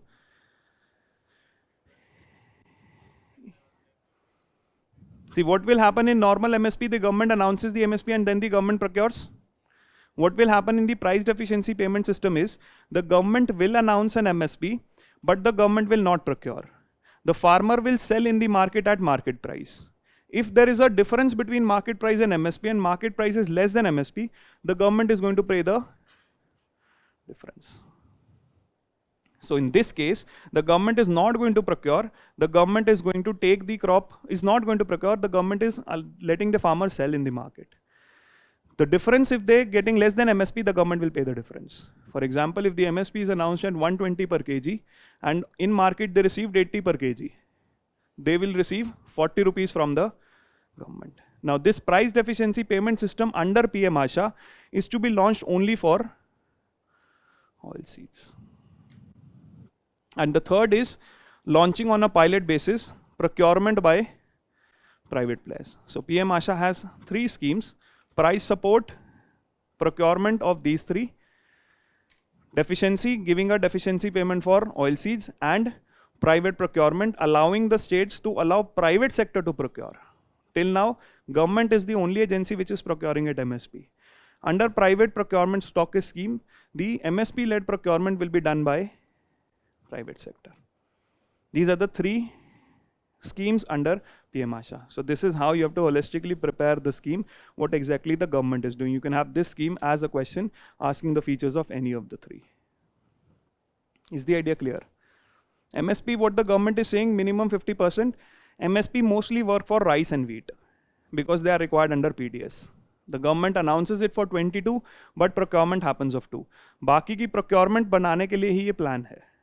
Because if you see procurement for these three, deficiency for also this and private. Private procurement भी oil seeds and pulses के लिए ही है, not for other crops.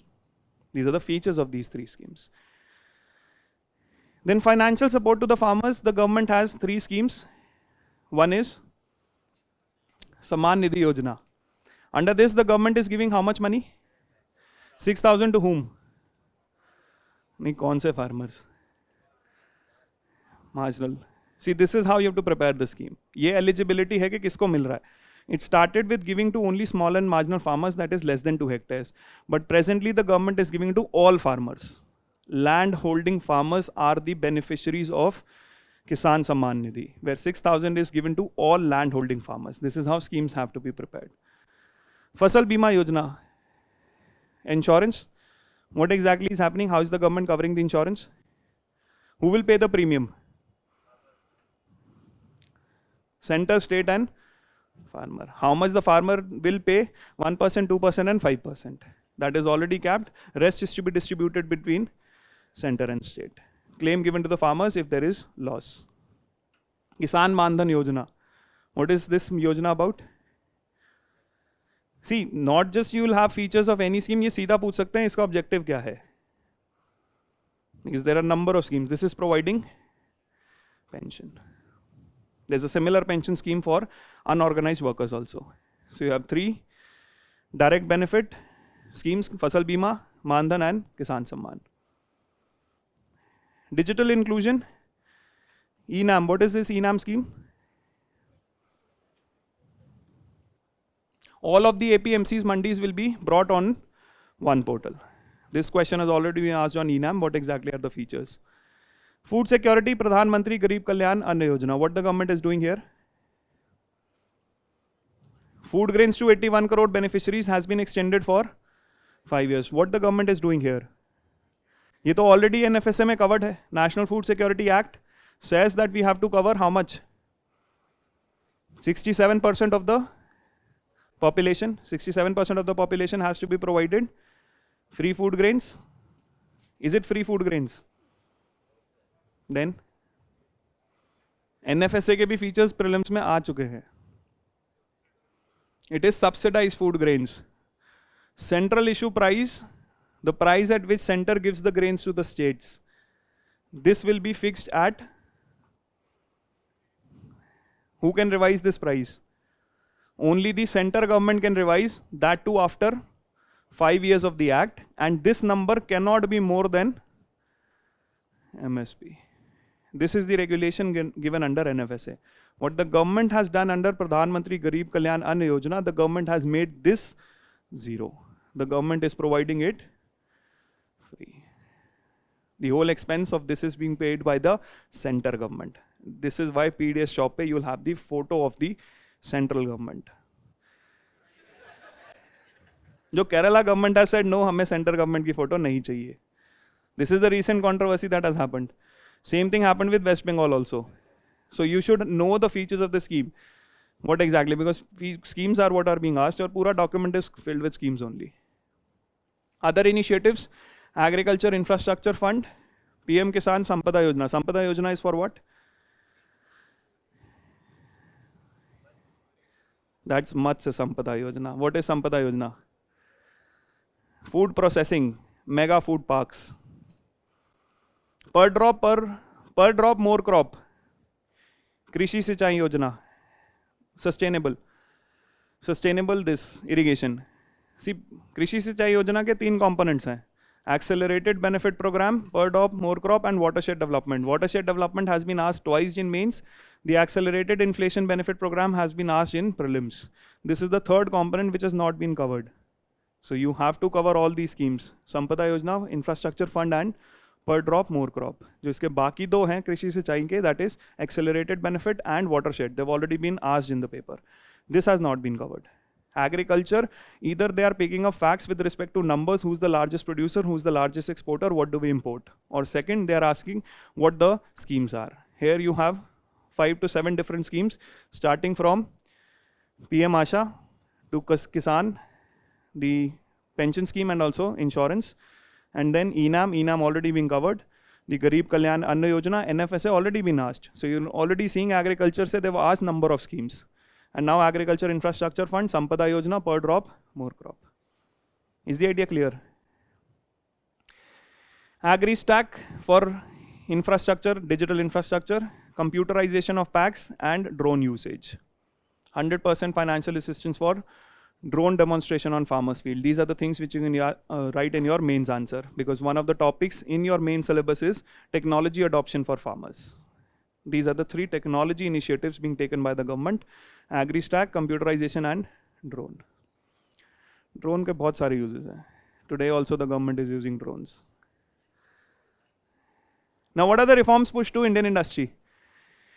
Industry के लिए क्या reforms हैं? So he's not saying other drone से photo खींच सकती है. This is what I'm saying. Reforms to Indian industry. What is PLI? PLI already last year asked one statement. What is PLI? Not just the full form. What happens in production linked incentive? Till now, the government has not spent money on infrastructure schemes, the government industry schemes. The government is providing benefits in the form of effective regulation plus. These are the 2 focus areas of the government: ease of doing business and providing logistics. The Sagarmala, Bharatmala, all of those logistics schemes, including the freight corridor schemes, all of them have been centered here. But now, for the first time, the government is going to pay money to some selected firms. Last year, UPSC asked a question whether these selected firms will only be domestic or foreign. Both. Selected firms in what sectors? How many sectors are total there in PLI? There are total 14 sectors. We started with 3, now we have extended to 14. You should know, have an idea, rough idea about what those 14 sectors are. And these incentives are given to selected firms who apply for PLI, and they have been given certain targets to fill. The moment these targets are fulfilled, the money will be paid. This is why it is a production-linked incentive. Benefit of production-linked incentive has been talked about in brief. Then Startup India. What is the policy of Startup India? What is the definition of startup? Who has defined startup? Is it innovation that defines startup?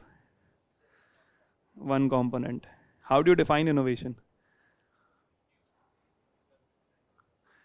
कुछ नया ही हो जाए. What is innovation? Is any of the startups which we have in India, which are unicorns, are they innovations? So, see, these are the probable questions. Questions यहीं से आते हैं. Startup India में certain initiative is going to get money.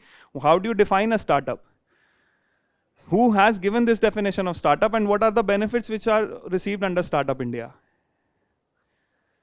This is how the document has to be prepared. Understand, this document is just talking about the performance in 1 year, and that to the positive performance, what good has happened. They are not analyzing anything bad के jobs कम हो गई है, or this has happened in the industry or agriculture. They are only mentioning the schemes. And you've seen in the previous years, these basic type of questions are asked in the paper. They are not asking very hi-fi technical question. So it's in front of you. You should know what a startup is, what Open Network for Digital Commerce is, what is ONDC. What is ONDC? E-commerce platforms, integration of everything, UPI movement for e-commerce. Anyone can start. Because right now what we are seeing in e-commerce, only few players are having the monopoly, and they get to decide which agency will sell at what size. Zomato, if you are trying to list your platform, there's significant amount of fees, and Zomato controls everything. Revolutionizing the whole digital commerce space. Anyone can list without any requirements, and all types of commerce. It's not just one. For example, Zomato is food service. Amazon provides certain materials. सारी चीजें मिल सकती हैं एक ही platform पे, that is ONDC. This is one of the segments or one of the examples of digital public infrastructure. What is digital public infrastructure? See, this can be a question. What is digital public infrastructure? There could be 4 statements. This is a term which is mostly in news. UPI is an example of digital public infrastructure. Aadhaar is an example of digital public infrastructure. There can be a number of examples. What is DPI? This is ONDC's part of example of digital public infrastructure. What is public infrastructure? Or a public good? Something which is non-rival and non-excludable. The whole idea about digital public infrastructure is that it is open access. Anyone can join. Participatory governance, open access, building innovation in the digital realm which is open to everyone. Is UPI open to everyone? Anyone can start an app on UPI. Anyone can join ONDC. Is it open access where you can join? Anyone can join without having any monopoly. This is all example of digital public infrastructure, where you can't exclude anyone. It's available for all. Use Aadhaar for KYC. Is the idea clear? These type of questions have to be prepared from this documents. It's all about schemes and knowing the which part is eligible. For example, startups अगर हैं eligible तो किस चीज़ के लिए eligible हैं? For example, what is the benefit under Startup India? Yes, one of the biggest benefits is tax free for the first 10 years. The number of benefits, 3, 5, 10, बहुत सारे उसमें regulations हैं. It's not just 10, it's number of regulations. But how do you define a startup? This is what the question here is. Reforms in logistics sector, you have the unified logistics interface platform. Mostly this is related to what the Gati Shakti is. Single window clearance, because what is the biggest problem in logistics in India? What is the problem in logistics? If you understand the problem, you understand the solution. High cost hai kyun? Long gestation, not that. The biggest problem is there is no multimodal connectivity. और multimodal connectivity इसलिए नहीं है because there is no coordination between the various ministry. This is why unified logistics interface platform. This is why the Gati Shakti model. All of this. So now you need to know the features. Gati Shakti came for 10 marks in mains. So all of this government schemes is what has to be prepared in detail. This document is only giving the priority which schemes should be prepared first. Probability is 70 to 80%. यही questions आ सकते हैं. Is the idea clear of what the industry improvement is? This is reforms for MSME. Development Act changed the definition. Uddam Portal, Uddam Assist Platform, PM Vishkarma scheme. What is about PM Vishkarma? Artisans. Pradhan Mantri Mudra Yojana. Refinancing and credit. Credit Guarantee Fund Trust for Micro and Small Industry. What is credit guarantee? Credit guarantee. Collateral free loans. Emergency credit line. This was done in pandemic. Credit for MSMEs, part of all. Most problem of MSME is only two: getting the credit and getting the technology. So this is what the government is helping here. This year, this was the question, first question in mains. That how is manufacturing and MSME important? What are the government steps for improving MSME performance? You have everything at one place. This is how prelims and mains question directly from this document, that is survey. Direct MSME के सारे लिखे. Second question about digital inclusion. They have talked about the third, digital inclusion also. See, the next topic itself is digital infrastructure. This was the second question in mains this year. This document remains important for mains also. India's digital public infrastructure, India Stack. India Stack has 3 things. One is identity, second is payments, and the third is data. Digital public infrastructure identity layer is provided through Aadhaar authentication, payments, Aadhaar linked and also UPI, plus data. You can use whatever data present in either the account aggregators or present with the government, that is DigiLocker. तीनों चीज़ों का काम हो सकता है. Identity, payment and data. DigiLocker and the associated account aggregator schemes. This is how it works. resident unique identity, using the identity for payments and also for data empowerment. So now if you have to get loans, whenever you have to get a loan, you have to get all of your credit data which is before transaction data. So आप अगर एक ही जगह पे save करते हो, this is the data layer, whether with an account aggregator or whether with your DigiLocker. तो तीनों चीज़ों से आपको लोन मिल जाएगा बहुत आसानी से. आइडेंटिटी कंफर्म हो जाएगी with what? Aadhaar, eKYC. KYC also uses this layer, and you can also perform payments. This is what the India stack is about. One example of digital public infrastructure in India having 3 layers: identity, payment, and data aggregation. Is the idea clear? What the meaning is? Facilitated GST, this all talking about the recent governance reform, especially digital. GST is all online e-invoicing, e-bill, GST and network. Enabling factors, 100% FDI demonetization, and how the cost of data consumption has reduced because of increased amount of private investment. Entry of Jio, जिसकी वजह से cost of internet has reduced significantly. Mobile phones penetration increased, and this is why government can provide most of the services digitally. So it's happened because of the data consumption, private sector investment that has happened. Demonetization ने increase the cash acceptance. एक firm आई Paytm, जब चली भी गई. So this is what digital. But if you see how Paytm, even if it has failed, you have number of other payment options. It's not just dependent on one. This is what the democratization of the digital space that has happened because of cheap internet. Because it is not dependent on the success of just one player. The number of players who are providing the same solutions. How are they providing the same solution? Because ये digital public infrastructure है. Had the technology been under the control of one player, India would have seen problems. ये open networks की वजह से ही you have seen that you have number of players who are providing the same services. This is digital public infrastructure. Other key initiatives, Pradhan Mantri Jan Dhan Yojana. What is Jan Dhan Yojana? Jan Dhan Yojana is used to provide direct benefit transfers. Zero balance bank accounts opened by the government, financial inclusion. Direct benefit transfer, DBT using JAM, Jan Dhan, Aadhaar and mobile for providing transfer. Arogya Setu and CoWIN apps. This was done for vaccination, highly successful. PM e-Vidya, what is e-Vidya about? See, this is how you'll have questions. E-Vidya is about what? Digital? What digital? मतलब e-Vidya तो digital कुछ होगा. And PM तो होगा ही scheme है. So government, if it is union government scheme, you will have Prime Minister. This is an easy way to remember whether it is a central sector scheme or a centrally sponsored scheme, or the name is for what? हाँ पढ़ के आराम से. Bridge the learning gap during pandemic. An online app for bridging the learning gap which happened during the pandemic because of work from home and also the open book exams. That has created a very big learning gap. To solve that, you have PM e-Vidya. So you can have a one statement question, what exactly is PM e-Vidya about? Credit creation is back. Status of the banking sector. This is what we discussed. Bank problem has been solved because how the government has brought in the IBC and the RBI also. Recapitalization has given more money to the banks to do this activity. Phenomenal growth, non-bank food credit also increasing, bank credit to MSMEs also increasing.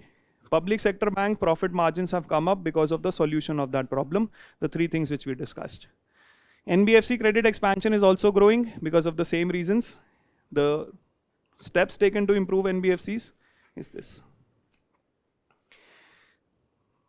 The revised scale-based regulatory framework and PCA framework. These are the 2 reforms which the government has introduced for the NBFCs, apart from the various reforms which we discussed for banking. This is your trend analysis of the NPAs. Significant increase from 15 onwards. यहाँ पे asset quality review हुआ था. Significant increase, and now we have solved. Financial year 21, 22, and 23, the NPAs have reduced significantly in the banking system. The reasons which we discussed, that resolution of loans has happened. Now, what they have not discussed is how did the NPA reduce? Agar resolution hua, did we have significant amount of write-offs or not? So there was significant write-offs which have led to reduction of NPAs. Write-offs which are losses to the banks. resolution did not give a significant recovery. The initial cases gave significant recovery, not the present cases. So this analysis is missing in the document. Reforms by the government, reforms by RBI, asset quality review, prompt corrective action, IBC, and corporate governance improved. All of these reforms we have discussed. Financial markets to support the investment needs of the growing economy. This portion you can read from above, not very important. They've only talked about how the stock markets are performing because of better policies of SEBI. Market governance has improved, and this has happened, various facts. For these schemes is what you can prepare here. Impetus to the bond market, the RBI retail direct scheme. What is retail direct scheme? This was asked in UPSC in 2021. Government bonds buying directly at the RBI website. This is what is RBI platform, the retail direct scheme. Sovereign green bonds. What are sovereign green bonds? Bonds issued by the government specifically for investing in climate related projects. Regulations for new investments and these reforms. This regulation is very important. Listed large corporates will mandatorily meet 25% of their financing needs through bonds. 25% of the money which they are raising has to come from bonds, making the capital bond market rich. More and more issuance being made so that people can invest. More number of instruments coming in the market. And the minimum ticket size for corporate bond investment has been reduced to encourage more investment, both from foreign investors and also domestic investors. This is what the SEBI has introduced. Regulations which can come in the exam, or you can use in the mains answer that how financial markets reforms have happened in the last 2 years. Safeguarding macroeconomic stability. What is macroeconomic stability? What do you understand by macroeconomic stability? 3 things. 1, inflation. 2, controlling. And 3, current account deficit. Now, inflationary pressures have been consistently high in the previous 2 years. What is the reason for that? 1, due to the Russia-Ukraine war, the price of imports has increased significantly. And 2, what is the cause of inflation? Monetary policy tightening. Inflation hoga tab hoga. Problem in food prices. Both rice and wheat season. Wheat season, rainfall failure or too much rain. What happened in rice season? Problem of both, less rains in some areas and more rains in other areas. So both rice and wheat, we had significant inflation because of variations in the climate. So we had problems with food, and the import prices increased because of the Russia-Ukraine war. Further, the war triggered by, and that has now been extended by, the global supply chain. The prices will increase because of the significant problems in the external environment. Import prices for India will increase significantly, and food prices. But has India been successfully able to control inflation? This is done because the inflation targeting regime by the central bank. So we have central bank monetary policy tightening which have controlled the inflation, and also the government took certain steps. What steps were taken by the government? Steps taken by the government. Government for controlling food inflation had levied export bans. Then what else? Government cannot increase the interest rates. Administrative steps. The government asked the FCI to sell grains in the open market. Open market sales scheme. This is something which you should prepare. Open market sales scheme happened extensively in the last 1 year.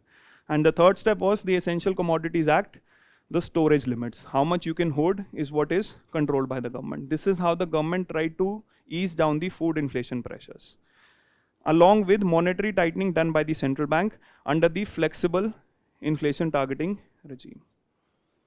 Is the idea clear? The price stabilization fund also helped in controlling food inflation. What is price stabilization fund?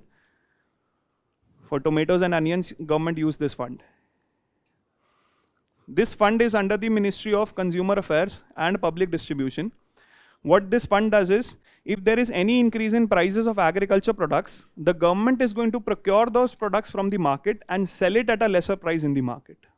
The government did it for tomatoes in the last season.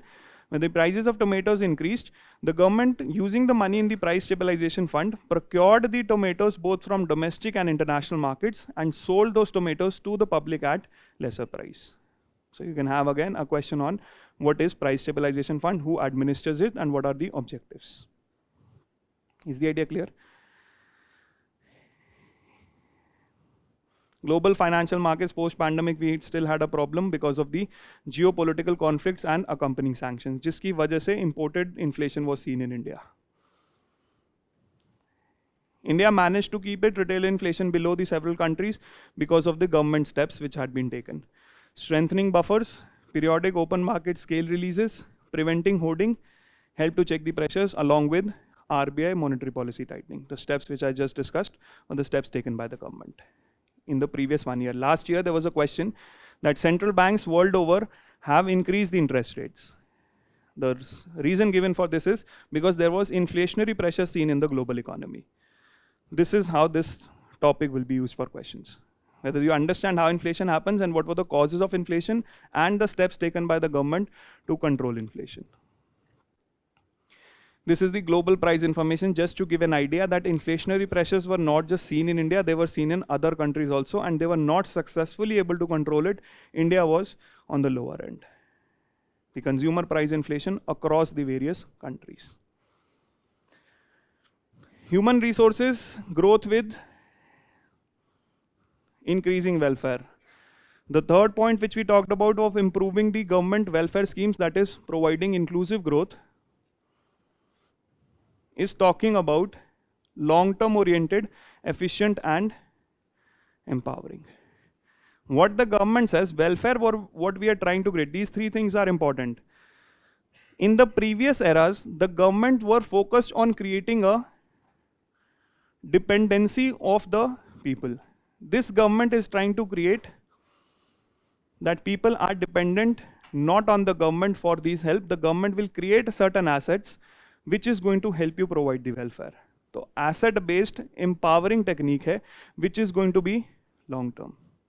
This is what the government says we are trying to do it through DBT. You should not be dependent on the government for money every time. DBT is going to provide you money to build an asset. One of the schemes where they talk about this is the self-help group. The scheme implementing self-help group is the NRLM. And the term being mentioned by the government here is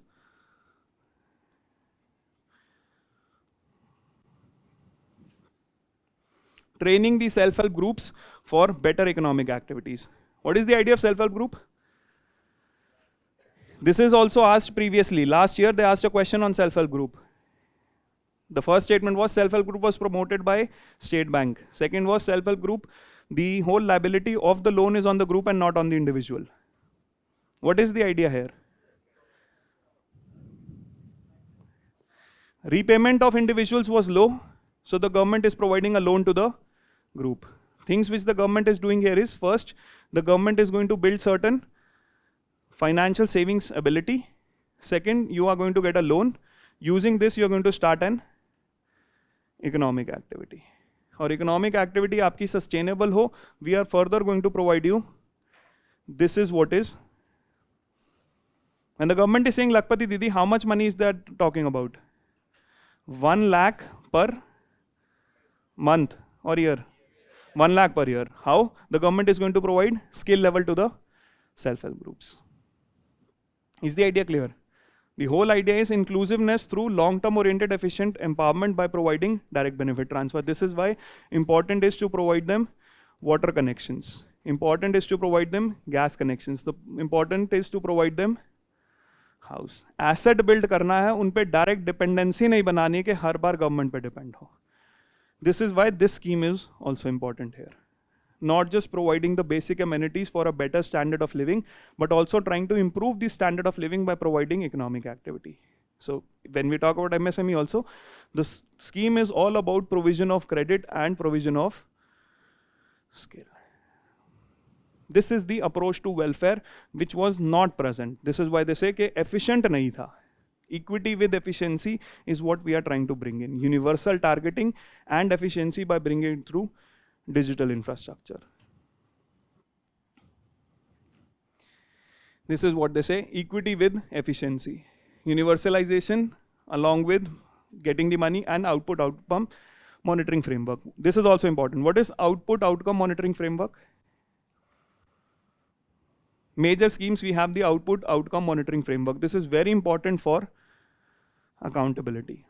Output outcome budget. So what has happened for most of these welfare schemes, earlier what was happening is whatever the line ministry was, there was a scheme and there was money involved. This is how the budget was designed. A particular scheme gets particular money. But now what is happening under the output outcome framework is, the scheme is getting particular money. What output are you going to achieve with that scheme? For example, it is Jal Jeevan Mission and you have given 5,000 crore. So 5,000 crore से आप कितने water connections लगाओगे, ये output target होगा. Now this is not just the outcome which you are looking for. That piped water connection should also be utilized. That is what is the outcome. This is the intended objective which you try to achieve. So both of them will be presented along with the budget to tell what exactly is the output expected out of the money which we are spending and output क्या change create करेगा economy में, that is the outcome. So what we are trying to do is, we are trying to have accountability of the scheme in terms of what it created and what impact it created. This is the output outcome framework. Niti Aayog is trying to develop this output outcome framework for maximum government ministries, so that you have better accountability what gets delivered. This is very important because the government is trying to universalize the basic amenities. They are trying to improve the efficiency with which the product is being delivered. Empowerment long term तभी होगा जब efficiency होगा delivering product में. Whether the asset reaches the public or not, what the outcome of the asset is. User-friendly dashboards, management information systems, digital infrastructure to check the monitoring of the implementation. Example another is Manrega, e-attendance and all of those schemes involved here. Investment in social enablers, the sanitation program and also the vaccination programs. Open defecation, Atal Pension Yojana, PM. So what exactly they've done is they've mentioned the complete schemes here, the new welfare approach across various indicators. Health, what the government has done, Ayushman Bharat, Jan Aushadhi Kendras, decline in TB, revamped education, national education policy, and whatever the total government education schemes. Large scale skilling, Kaushal Vikas, national apprenticeship, entrepreneurship, Mudra Yojana, Swanidhi scheme, Stand Up India. Basic amenities, Swachh Bharat Mission, that is for sanitation. Awas Yojana, Jal Jeevan, Ujjwala and Saubhagya scheme. Saubhagya, what is Saubhagya about? Electricity distribution. Social security, Jan Dhan Yojana, Jeevan Jyoti and Suraksha. 3 schemes here, Atal Pension, Jeevan Jyoti Yojana and Suraksha Bima Yojana. So that means use it in mains for writing complete answers and also for prelims need to prepare all of them. What are their objectives and what are their features?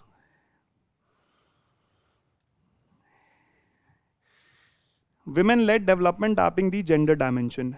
Gender dimension, 2 things the government is talking about here.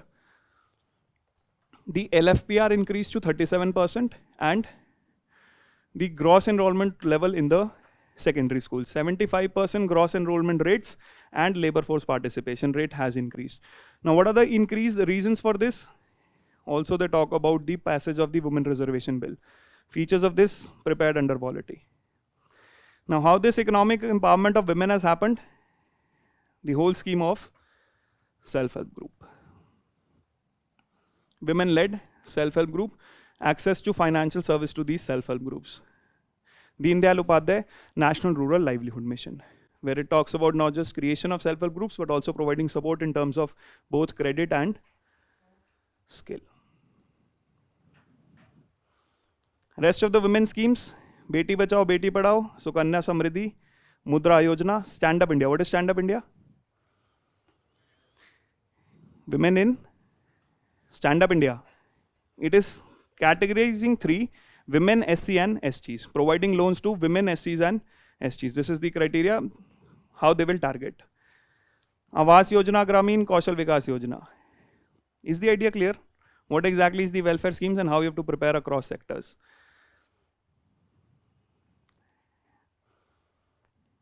Employment situation in the present decade. Employment rate, just the facts, important for mains. Employment rate has declined to 3.2% in the last year, and the labor force participation rate has increased to 57.9%. So 2 major facts, 3.2 unemployment rate and labor force increase is 57.9. Women labor force has increased along with youth. Facts of women are important here, these facts. This part of the document is important, last part, that how the women labor force participation has increased. Increased from 23% in 17-18 to 37%. Now this has happened because of 2 major categories, share of self-employment and agriculture. In self-employment, it is mostly the employed category and unpaid helper. Maximum increase unpaid helper pe hua hai, not here. And agriculture, what they say is agriculture from the low level economic activity to now higher skilled is being done. Why this is being done? Because male workforce is tilting away from agriculture, the women workforce is improving. So women are moving from lower end of the value chain in agriculture to higher end of the value chain in agriculture. In self-employment, it is not just the employment category, it is mostly increasing in unpaid family work. But it is significantly increasing from 17-18 to presently that is 22-23. 37%, but quality is what matters. This is the female labor force participation rate. Feminization of agriculture, how exactly? Jitna labor बढ़ा है वो agriculture में बढ़ा है. Government efforts in skill development, Kaushal Vikas Yojana, already mentioned several times in the document. Now what exactly is the external sector? I'll just give you a brief overview of the external sector. They've not mentioned various schemes here, just a brief overview के हुआ क्या है. The balance of payment accounts has 2, that is, what are the heads under current account? We have visibles, that is trade in goods. Then service trade, what else? The investment income, and third is remittances.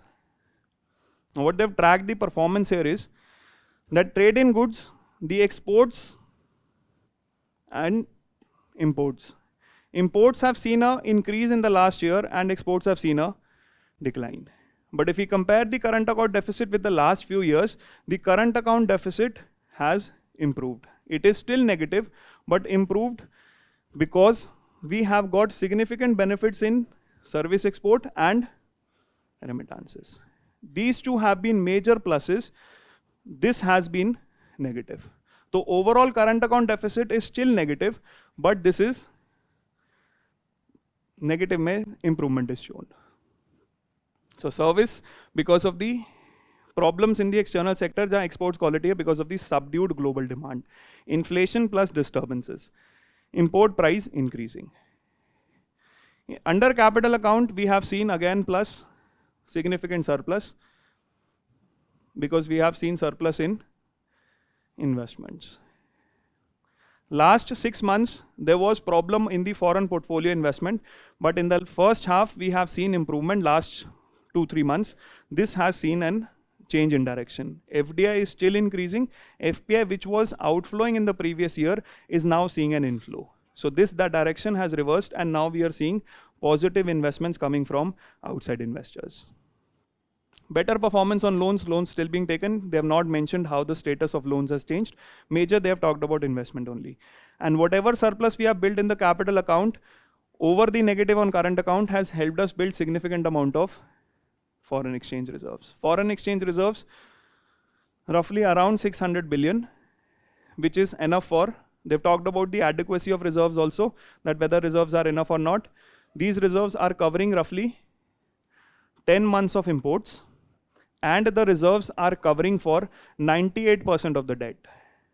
The total debt which India has is increasing, but 98% of the debt is being covered by foreign exchange reserves. That means we are stable on this end.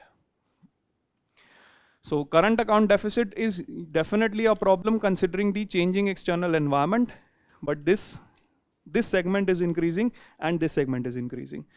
Surplus on the capital account has helped us build enough foreign exchange reserves which are for 10th month imports and covering 98% of the debt. Because recently there have been several articles talking about the unhealthy debt position of the government. Debt position on the external front is not a problem because only 18 to 19% of the debt is short term. Most of it is long term. And secondly, most of the debt is covered by how much reserves we have. So we would not have a problem of settlement of debt on the balance of payment end. So on the balance of payment end, yes, we have a problem in exports of goods. We need to, what the document says, exports, we need to do two things. We need to diversify in terms of what goods we are selling and also the destination. Both the things we need to diversify to improve the current account balance for exports. This is what the government is trying to work about, improving the diversity here and destination also. Important here is the regional trade agreements we are trying to finalize. The bilateral trade agreements which we had recently finalized with two countries. Which two countries? Australia and UAE. Two more countries which the countries trying to end the regulations. FTA signed with, regulations come kar rahe hain, FTA दो जगह पे we are critically trying to move ahead. One is Canada and the other is UK. UK and EU, both of these are stuck on few goods which the government is trying to remove. Recently there has been change in stance also that will remove the regulations because no longer are we trying to think about getting more revenue from imports. What we need is export competitiveness, places to sell and goods to diversify. This is what has been talked about in the external position. Export of services, business services and financial services have experienced double-digit growth. So service exports have always been doing good. Remittances and service exports ka dono ka growth is positive, 7% for service and remittances 4.5%. Largest recipient of remittances in the world, one feature which they mention is remittances aa kahan se rahe hain wo bhi badal gaya hai. It is mostly coming from towards high skilled jobs in high income countries. Earlier it was coming mostly from low skilled jobs, now it is coming from high skilled jobs. Capital account negative balance on the current account is compensated by the positive balance on the capital. Mostly it has happened because of higher inflows of foreign investment, the positive on the foreign investment. PLI, Make in India, are the reforms which we have done for our private sector investors are also working for FDI. This is why FDI has increased. FPI, which was reversing, now has 15 witness highest, but now it is also reversing. Last 2 years it was outflow, now it is inflow in the first half of financial year 24, inflow of 28.8 billion. From an outflow of 7.8 billion in the last year. So this has significantly changed, which was happening outflow, now it is inflow. FPI, we have done certain reforms, permitted them to participate in currency derivatives. Onboarding of FPIs, regulatory reforms have been made significant. This is why it is increasing. Exchange rate, the external position because of the current account deficit and current account surplus, जिसकी वजह से depreciation हुआ है last 1 year में. Now, why the depreciation happened in last 1 year? The price has moved to around 83 rupees. What are the reasons? India has lost competitiveness in rupees in the last 1 year. We were somewhere around 70, 72. Now it is 83. What has happened? In the last 1 year, what are the reasons why dollar or rupee has lost value? What is the biggest reason for outflow of dollar? This is the demand and supply curve. Supply has reduced. What is the reason for supply? Just now told. FPI reversed. FPI outflow happened in last 1 year. Why the outflow? Because of interest rates increase in US. Also the demand has increased. If the demand for dollar is increased, why would the demand for dollar increase? This is why 75 se seedha ekdam larger jump. Because of the too much uncertainty on the geopolitical front. Started with Russia-Ukraine war, now the Israel plus also the Yemen, threatening the transportation routes. This is why the cost of imports increase, the demand for imports will increase. This is why pressure on the rupee to depreciate. This has happened in the last 1 year, both from supply and demand end.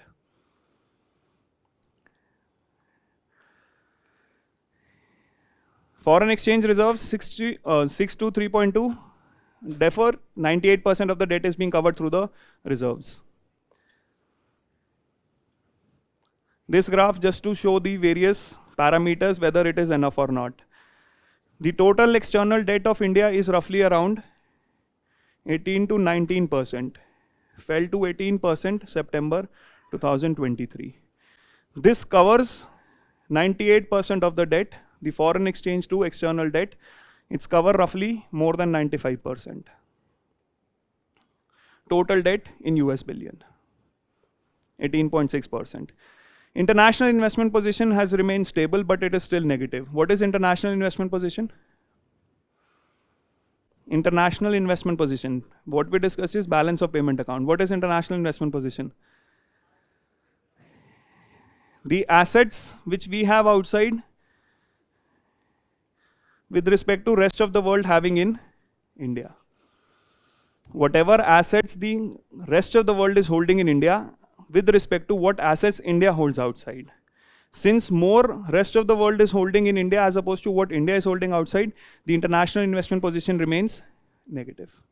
It is stable, but it is negative. The assets which we have outside with respect to what outside people have in India. This is what is the net international investment position. This is different from balance of payment. Is the idea clear? Asset and liabilities which we have outside as opposed to what the other country has in India. This is negative. Climate action. Certain steps taken by the government for building resilience. These are the steps. Again, to be used in mains. Schemes to be asked in prelims. NDCs have been completed. New non-fossil fuel capacity has increased in the country. Solar has increased multiple times.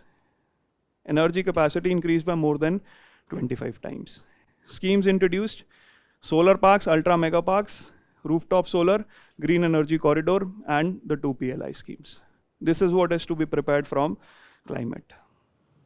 GS3 second part jo hai. How the generation capacity for renewable is increasing and the schemes which are responsible for this. Targets, achievements and revised targets, again mains second part. The National Action Plan on Climate Change, Adoption Fund and Performance Achievement Trade. This is Performance Achievement Trade is for energy efficiency, trading for energy efficiency. So this is roughly the schemes itself which they have covered in climate change.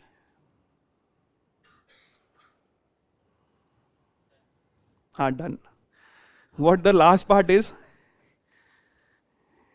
the last part which is important, that there are geopolitical conflicts and the 4 challenges.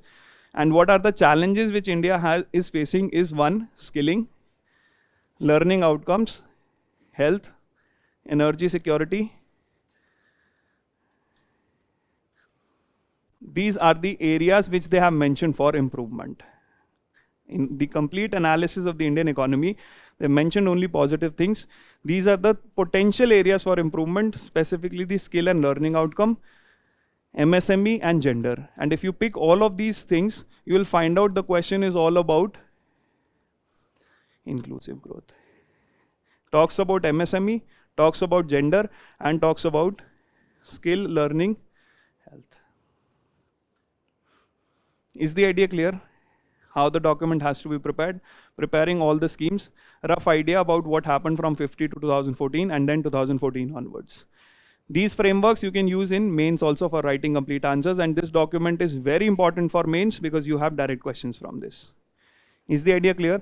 It was very short on facts or trend analysis which the previous documents have been But since it was an election year, this is why the complete document is not here. If you read the entire document or even this, and some portions have been missed. If any of the term doesn't make sense or you do not find information on any of the schemes, you can send an email here. If any of the terms, otherwise I've covered most of it, या किसी scheme में कोई problem हो, this is the email address. Thank you. हाँ. ये survey ये नहीं बस. तो sir See, what they try to talk about is how much jobs were created. तो सर मतलब मेरा शायद क्वेश्चन थोड़ा आउट ऑफ टॉपिक चला जाए, क्योंकि मेरा क्वेश्चन शायद सर थोड़ा आउट ऑफ टॉपिक चला जाए. जैसे सर वर्ल्ड इकोनॉमिक फोरम और इंडियन मतलब जो मेजर वो हैं, वो लोग यूनिवर्सल बेसिक इनकम का आइडिया ऐसे प्रमोट करते हैं, तो सर उससे तो फिर और अनएम्प्लॉयमेंट का एक बड़ा ही क्राइसिस आ जाएगा. यूनिवर्सल बेसिक इनकम की बात तब हो सकती है जब आपकी जॉब सैचुरेट हो गई और आर्टिफिशियल इंटेलिजेंस या टेक्नोलॉजी ने जॉब्स रिप्लेस की. Fourth industrial revolution. Fourth industrial. India may still we have a lot of potential to create jobs because we have significant potential in manufacturing.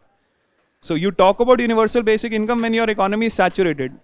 Low wages, cheap labor is still a very positive with India. So we can either grow in low-end manufacturing or even low-end services. For example, Raghuram Rajan, he's presented a new book. He says, manufacturing China से नहीं हो पाएगा compete आपका. You invest in services, provide skill, English-speaking skill and smaller skills to people so that they can invest here. If technology changes so fast that you cannot catch up with skill, then universal basic income will become an idea here. India में इसलिए बात नहीं करते क्योंकि jobs की अभी बहुत potential है. What we have written, manufacturing रहेगा अभी भी, मतलब वही कह रहे हो. A lot of scholars now say should not be manufacturing, should be services. But job का potential इंडिया में बहुत है. What we are trying, we have not, the policy or the infrastructure has not been aligned with that type of a growth. तो इसलिए regulation, if you see what they have talked about is कि हम digital कर रहे हैं ताकि लोग jobs बनाएं खुद के लिए. तो इंडिया के लिए वो frontier अभी है कि jobs बन सकती हैं. वो frontier achieve हो जाएगा, then we have a question whether universal basic income becomes a reality or not. This is why you'll never find a debate in India on universal basic income. मतलब sir 2030 मतलब जब job saturate होंगी तो हाँ तब होगा. 2018 में ये इकोनॉमिक सर्वे अरविंद सुब्रमण्यम ने बात की थी एक चैप्टर में कि कौसा universal basic income is something you can start. कुछ सेक्शन को आप डायरेक्ट पैसे दो because you will not be able to create jobs for everyone, but that is still a long way to go because how much transfer will you do and to whom, वो भी तो question है. Question है कि इससे governments को, political parties को incentive मिलेगा कि जो लोग ज्यादा बांटेंगे वो लोग कहते हैं इलेक्शन जीतेंगे और पावर में आएंगे. जैसे कांग्रेस विनिंग इलेक्शंस. हाँ ये सर कि जैसे कांग्रेस कह रही है यूनिवर्सल बेसिक इनकम में हम 100 रुपए देंगे, बीजेपी कह रही है 110 देंगे. What should they project? The question is not this, what model of development will they project? They already said this in 2019 elections. The government brought it PM Kisan 6,000 rupees. So what extra would they promise? What exactly will they do that they capture people's imagination and come to power? Whatever they'll say, the party is ready to do. तो political benefits भी बहुत limited है universal basic income के, because what you are giving we can also give, then why elect you? If you are saying 6,000 हम देते हैं 4,000 तो हमें वोट दो. तो political benefits भी बहुत नहीं है universal basic income के. Plus universal basic income has fiscal implications. Where will you find the money? कहीं कोई स्कीम कम करनी पड़ेगी or you will find taxation sources. How will you get the money? Financing is also a very big question. In a country as huge as India, financial implications will always play a part. Thank you. Hello, sir.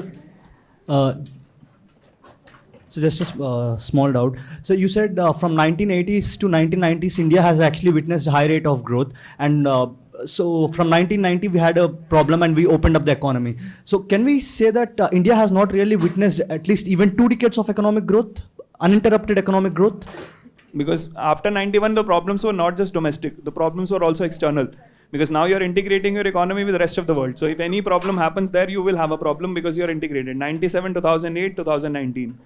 So uninterrupted growth would also depend on how the global economy is doing now. Okay, so basically I've read somewhere that China has actually witnessed 3 decades of uninterrupted economic growth. See, in China questions, numbers are always debatable because China, we don't know what the true picture is. For example, right now China is facing a meltdown. There is financial sector problem. One of the biggest housing developers is now facing a problem. We yet don't know what the impact on the Chinese economy has been. So we can't say that. Plus 1980s, what the era of globalization was, and 2010 onwards, what the era of globalization, that has been a major difference. China opened up in 1980. So there, every country was pro-globalization. India opened up 2000 onwards itself, we get investment, but after 2008, a lot of deglobalization has also started. So this is one of the challenges ahead of India, that now you don't have a very favorable external climate. Exactly. So this is why you cannot have uninterrupted. But the document completely says, in a slowing economics, the perspectives of the world, India has still been growing 7%. That means we have been resilient. And the sector performance is what we talked about, the resilience. Okay. So, and one more doubt is that you spoke about the TREADS portal, right?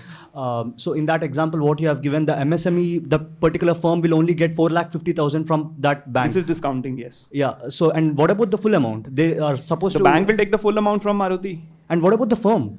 The firm is in need for money. Why did I take the loan? I could have taken the full amount from the firm itself. Those who are in need of money is the one who's going to pay the interest. Okay, but... MSME is in need for money. Yes. So it is going to the bank. So the MSME has to pay the interest. If the MSME is not in need for money, then I can wait for the invoice to be cleared. Okay, so basically MSME is getting money, but not the actual money what they are supposed to get. I was in need for money because I have a cash flow problem. This is why I went to the bank. Now, how do I get the loan to a bank? Because I do only have an invoice. So invoice-based loan can be done through TREADS. Okay. Because the need for money came from MSME. And why the MSME went? Why not the company itself? Because the company says, if you not, someone else will supply. अगर आप नहीं दोगे material हम किसी और से लेंगे. So you have to manage it. This is how it works. So, and one more doubt is that you said the document talks about the decline of an unemployment rate. So the unemployment rate has been declined, but where actually the employment is being created apart from the construction sector? This is what we discussed. Where is the employment happened for women?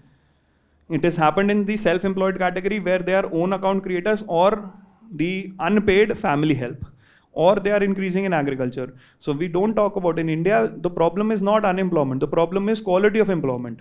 Because people will need money for their daily sustenance. They will have to work multiple jobs. What type of job they are getting is what the question in India. For example, document also says gig workers employment has increased. But now what is the quality of job they have? The question is always about quality of job. So when we say 23 to 37% women have increased in the labor force, what kind of work are they doing? Unpaid family labor or agriculture. Now, do you classify these two activities as good employment or not? That is a question. This is why they say that one of the challenges for India is bringing women at par. How do you do that? Because right now you're doing it in the form of unpaid family work, which is not very good. 38 to 45% is unpaid family work. No, apart from women also, where else actually? This is why construction sectors. Only in the construction Yeah, informal sectors is where the employment is increasing, and that to multiple types. Multiple roles you have to perform, multiple jobs you have to do. Gig workers, that employment number is rising. Okay, so but one of the facts you'll read in the document, they say the percentage employment in the regular salaried class, that as a percentage has fallen. In absolute number it has increased, but percentage wise it has fallen. That means the increase in employment is happening only in informal sector where regular wage or salaried class is not increasing. Percentage of total. Absolute they are increasing, but as a percentage they are not increasing. That means informal labor is increasing at a higher pace as compared to formal wage.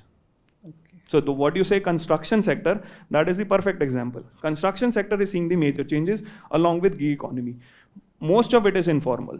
Then we talk about quality of work. This is why the first challenge they mentioned here is what? Skill. This is skill gets you the formal employment. Learning gap. Learning gap gets you the formal employment.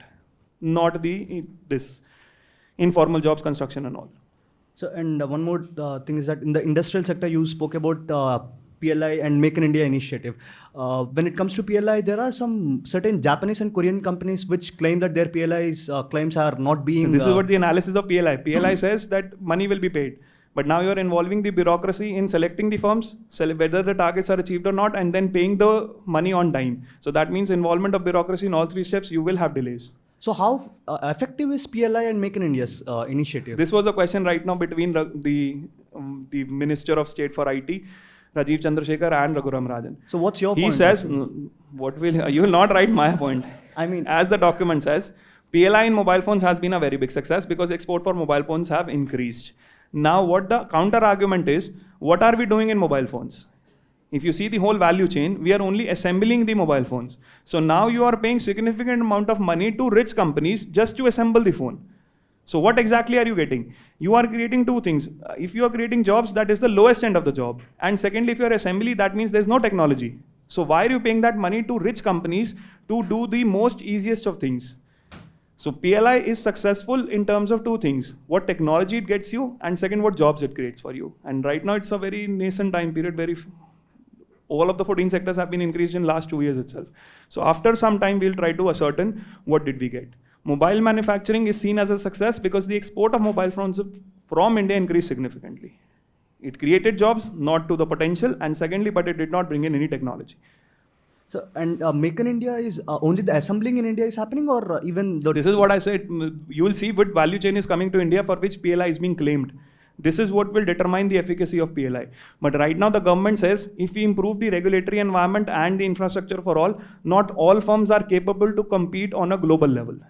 So if someone starts today for competing with any part, China, Vietnam, other countries already have so much success there, you will never be able to compete with their cost margins. So what you do is, we'll give money to only few selected firms. They have the capacity to compete. But now that selected firm brings in the jobs and brings in the technology or not, that is a question mark. Now this is something has to be seen in the future. So this is why PLI has a lot of positives, but has to be checked also what benefit it is giving. Apart from implementation challenges, whether the firms who complain they're getting money or not, that will always remain a challenge. Whether you're able to execute it or not. Okay. Sir, about the external sector, you said that there's $600 billion we have as reserves. So that covers 10 months of import. So we can simply interpret it as if we stop our exports for 10 months, all the if we have any earning on dollars, we will be able to buy imports for 10 months. Okay. Now, why this is important? Because you need to give confidence to the people who are selling material to you that you will be able to do business. You will not have a problem of dollar. Anyhow, you don't have a problem of a rupee. You can print any amount of rupee. But how do you get a dollar? So that foreign exchange reserves is a confidence building measure that we will always have dollar to pay for your imports. You should continue doing business even if we are buying more than what we are selling. So if we have to repay our debts or if we have to pay our imports, we have 600 billion of reserves. So any day the central bank will sell dollars, will buy the rupees. We don't have a problem of rupee. We always have a problem of foreign exchange. This is what the confidence will come from the exchange reserves. This is why we always talk about how much debt it covers and how much import it covers, because our two liabilities to rest of the world is imports and repayment of debt. Thank you, sir. That's it. Thank you. Efficient planning and effective follow-through are the twin pillars of a robust exam preparation strategy. In an intensely competitive environment like the UPSC CSE, meticulous planning and a strong initial push are of paramount importance. Avail the chance to gauge the competition nationwide and strengthen your exam preparation with the Vision IAS All India GS Prelims Open Mock Test 3. The test offers key features like All India ranking to gauge your standing among aspirants nationwide, Vision IAS post-test analysis for a comprehensive understanding of your strengths and weaknesses, complete coverage of the UPSC CSE GS Prelims syllabus to ensure you are well prepared, alignment with the UPSC exam pattern to mimic the real test environment. Available online on 25th February 2024. Attempted from anywhere and free of cost within the 2-hour test window.